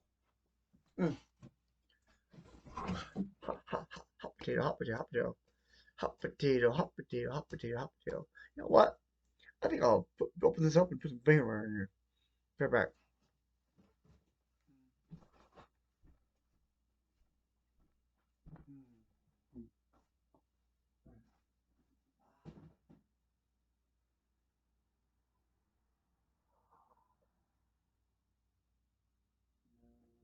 No, not peanut butter. Orange marmalade! Yeah! Put some orange marmalade on here. That'll be good. Ooh, yeah, baby. Jelly and roll. Jelly and roll. Oh, yes, baby. That's good. Mm. There we go.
I made the perfect warm orange marmalade jelly roll. Mm.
Ah, that was good.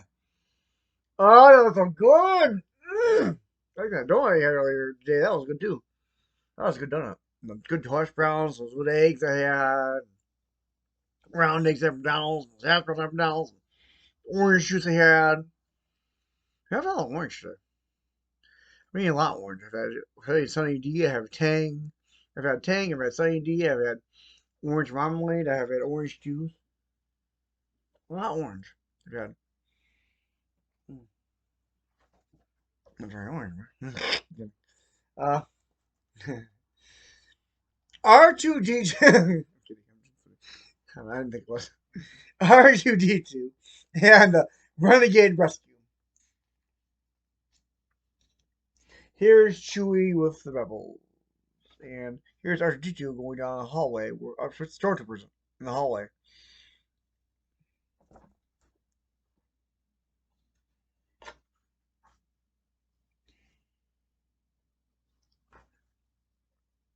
C-3PO was in danger. Stormtroopers had captured him and were holding him prisoner aboard a Star Destroyer. They planned to make C-3PO tell them where his friends Luke Skywalker, Han Solo, Princess Leia, and the Rebel fleet were hiding.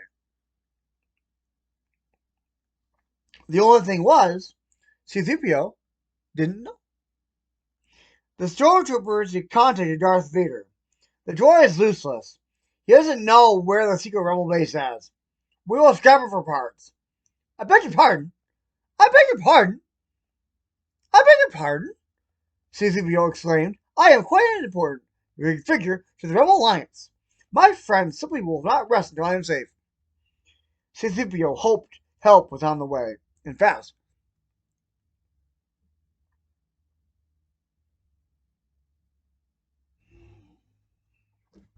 Here's the stormtroopers. Here's C-3PO. And here's Darth Vader in hologram.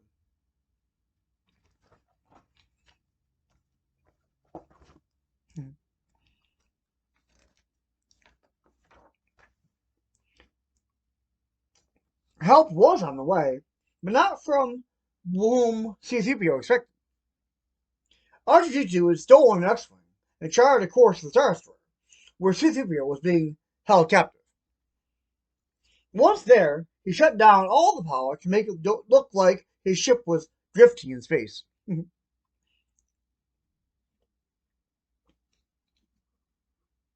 Our scans show no signs of life, the Star Destroyer's Imperial crew members told the captain.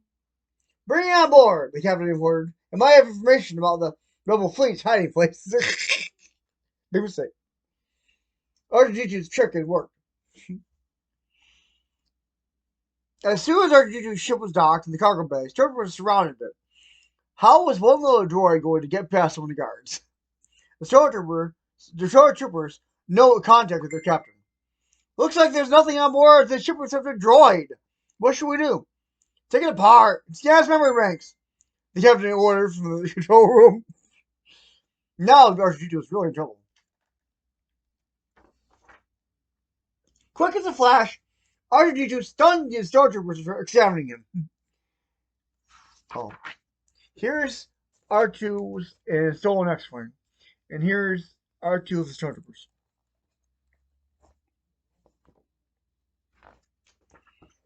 Zap! Quick as a flash, R2 stunned the Stormtrooper, examining him.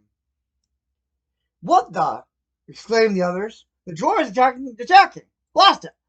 The Stormtroopers drew their blasters. Before they could fire a single shot, R2D2 stunned all of them. Be-doo-dee-doo, thwart! R2D2 rolled away. He was on a mission to save his friend, and nothing was going to stop him. There's R2D2 zapping everyone. We have lost contact with the Stormtrooper team. The crew members in the control room told the captain. The last thing they reported was something about a droid. Are you saying a droid took out an entire team of Stormtroopers? The captain asked angrily. Send down more troops. Tell them to be on the lookout for the biggest, nastiest droid you've ever seen. Woo!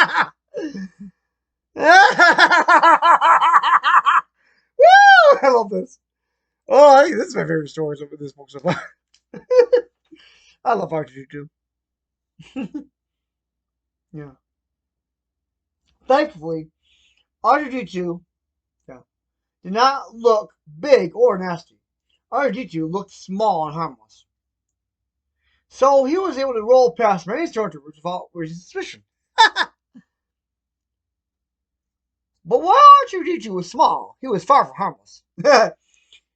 As he searched for his friend, he locked one team of stormtroopers in their cargo bay, confined a second set of soldiers behind a blast door, and then trapped a third team of troopers in a trash compactor. How did we even get down here? One of the stormtroopers said. It had all happened so fast. But R2D2 was running out of time. More stormtroopers would be on the way soon, and he had to find C-3PO before his friend was strapped for parts. He searched every containment cell until finally, here's R2D2 going past the stormtrooper, don't suspect a thing. Here's R2D2 doing his little Home Alone thing, just doing all these things with all the bad guys. It's awesome. They're in the trash factory now. So it's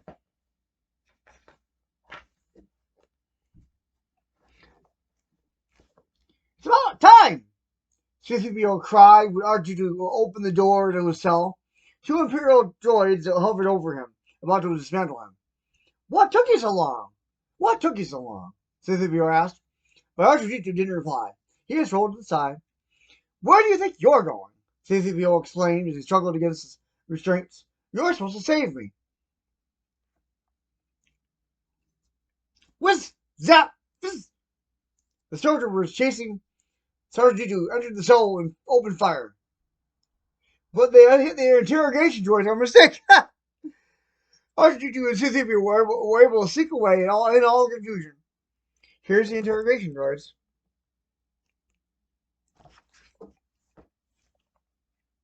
The droids raced to the cargo bay. They had to escape in the X-Wing before the captain realized what had happened. Where are the rest of the rebels? C-3PO asked. Beep! People! Whoop! R2D2 replied. What do you mean it's just you? What do you mean it's just you? C-3PO explained. R2D2, you silly bucket of bolts. Whatever were you thinking? Oh, I'm going to have to save our circus myself, aren't I? As C-3PO talked, R2D2 helped his friend avoid his X-Wing and swiftly piloted the ship into space. So here's R2D2 and C-3PO and the X-Wing. Meanwhile, the captain of the Star Destroyer was not happy. Whoever that intruder is, he's just taking out 3 dozen troops. Sir, he's giving them the X-Wing. Crewman reported. We're activating the tractor beam before they can jump to hyperspace. Never mind that, the captain yelled. Blast that ship before Darth Vader hears. Unfortunately, Darth Vader had already heard. I will deal with you later, he told the captain. For now, I will follow that escape rebel ship myself. So here's our Darth Vader, and here's the Imperial officer, and this is R2D2 against Darth Vader. R2-D2 used to be Darth Vader's best friend. Now R2-D2 is outsmart his best friend. He knows all of it. He knows everything. I mean, he knows everything that happened because he's learned it from all kinds of sources. He's experienced so much of it, and he never got his memory wiped. R2. So, Darth Vader chased after the escaped X-Wing in a TIE fighter. R2-D2 zigged and zagged, but he was no match for the evil Sith Lord. That droid pilot has learned well from someone, Darth Vader mused. He locked on his torpedoes, but not well enough. It looked as though it was all over for the two droids until... Zap! A blast rocked Darth Vader's TIE fighter. It was Princess Leia and Han Solo on the Millennium Falcon, and Luke Skywalker in his X-Wing. They had come to the rescue, shooting at Vader. Excuse me. Shooting at Vader never gets old, said Han. Luke contacted the droids in the X-Wing.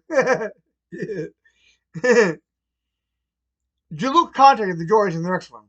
R2, lock onto these coordinates and make the jump to like the hovertures now. In a burst of light, the rebel ships escaped. They were all safe, and C-3PO had been rescued.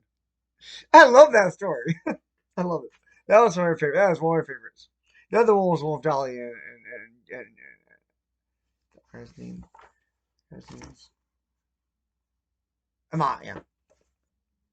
I didn't have to look. I remember. Alright. So here's all the ships. The good ships. And the TIE Fighter. The Vader's TIE Fighter. Alright. Modified TIE Fighter. Alright. Thank heavens you came in time, C-3PO said to R2-D2 once they were back with the fleet. Though, it was my calm under pressure that really saved us all. But it was Thwark, R2-D2 replied. See, you go and say things like that, and it makes you wonder why I'm so nice to you, C-3PO said. The stormtroopers were nicer to me than you. The two droids continued to bicker, but deep down they were happy to be back and together again.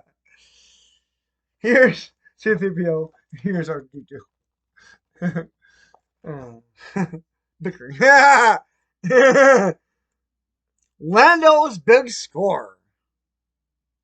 Here's this guy, this big bad dude right here, cat guy. And here's some Imperial Guards. And Lando. And Lobot and Lando. Lobot has a cybernetic implant in the back of his head. To the cyborg. Yep. Lando's big score. Lando Calrissian was a risk taker. And as everyone knows, risks are, well, risky.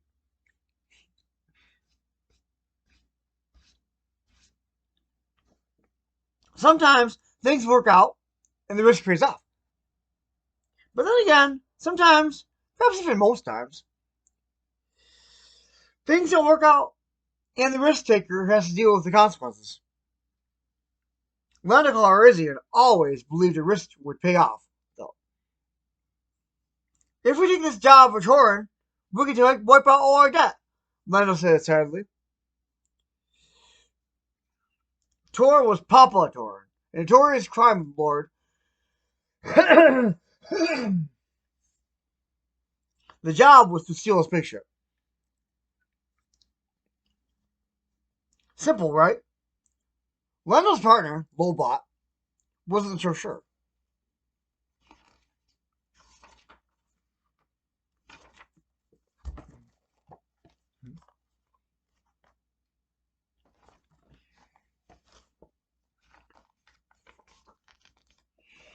Lando knew if they were going to pull off the heist, they would need help. More important, they would need to have muscle, warriors on hand, just in case things became challenging. So Lando took Lobot to recruit two of the best fighters he'd ever known, the ferocious and cat-like Elskin and Pavel. Lando didn't know if they were brothers or clones, but he didn't care. All he knew was that they were good at what they did, and they were willing to join his crew. Lobot couldn't believe Lando's luck. Here's Skin and Pilaf. Pilaf. Paval. Paval. Paval.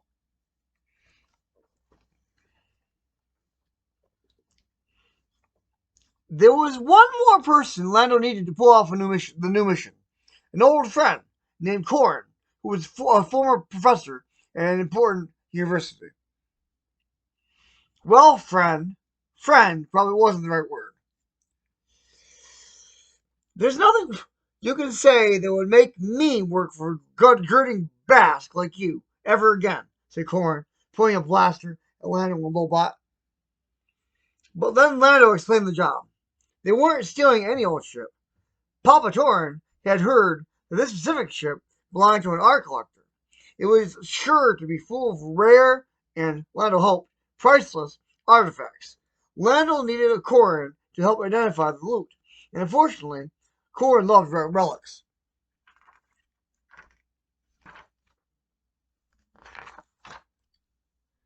Here's Lando, Lobot, and Corrin. Ugnaught. Ugnaught. I think it's Ugnaught. He's like a prospector, see, because he's got that prospecting thing on his eye.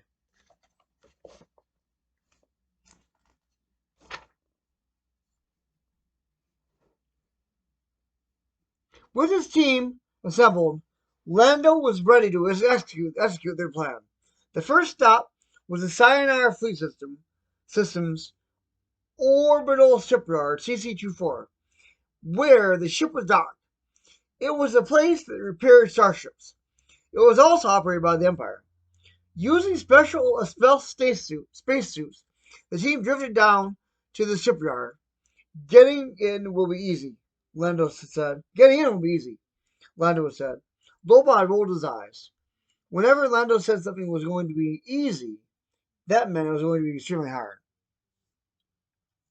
So here's them floating down to the shipyard. But apart from a few stormtroopers, whom Elskin and Paval quickly took care of, the team was actually able to sneak on board the starship unnoticed. Once again, Lobot couldn't believe Lando's luck.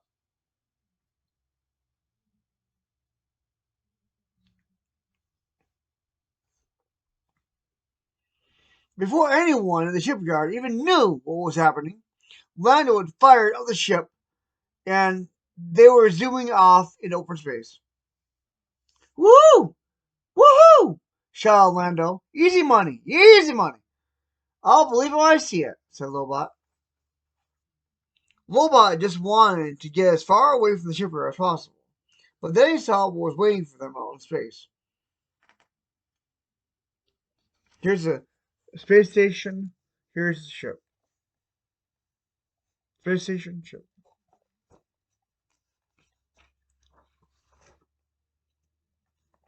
3 enormous star destroyers loomed in front of the newly stolen ship. Lando realized the ship must be even more valuable than he had thought. Suddenly, one of the destroyers opened fire. Zrak! Zrak! The blast didn't hit their ship, but it was close. The Empire clearly didn't want to destroy the ship. They just wanted to stop the ship from getting away. One of the Star Destroyers even deployed 2 gravity-based mines that would attach themselves to the stolen ship's hull to keep Lando and his team from making the leap to hyperspace. Before Lando could even push a button, an automatic defense system was on board the starship, kicked in, and destroyed the 2 mines.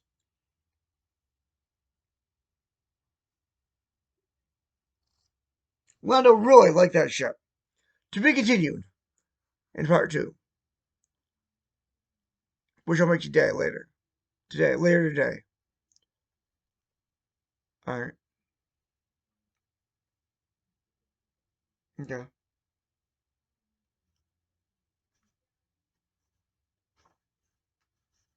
Yeah.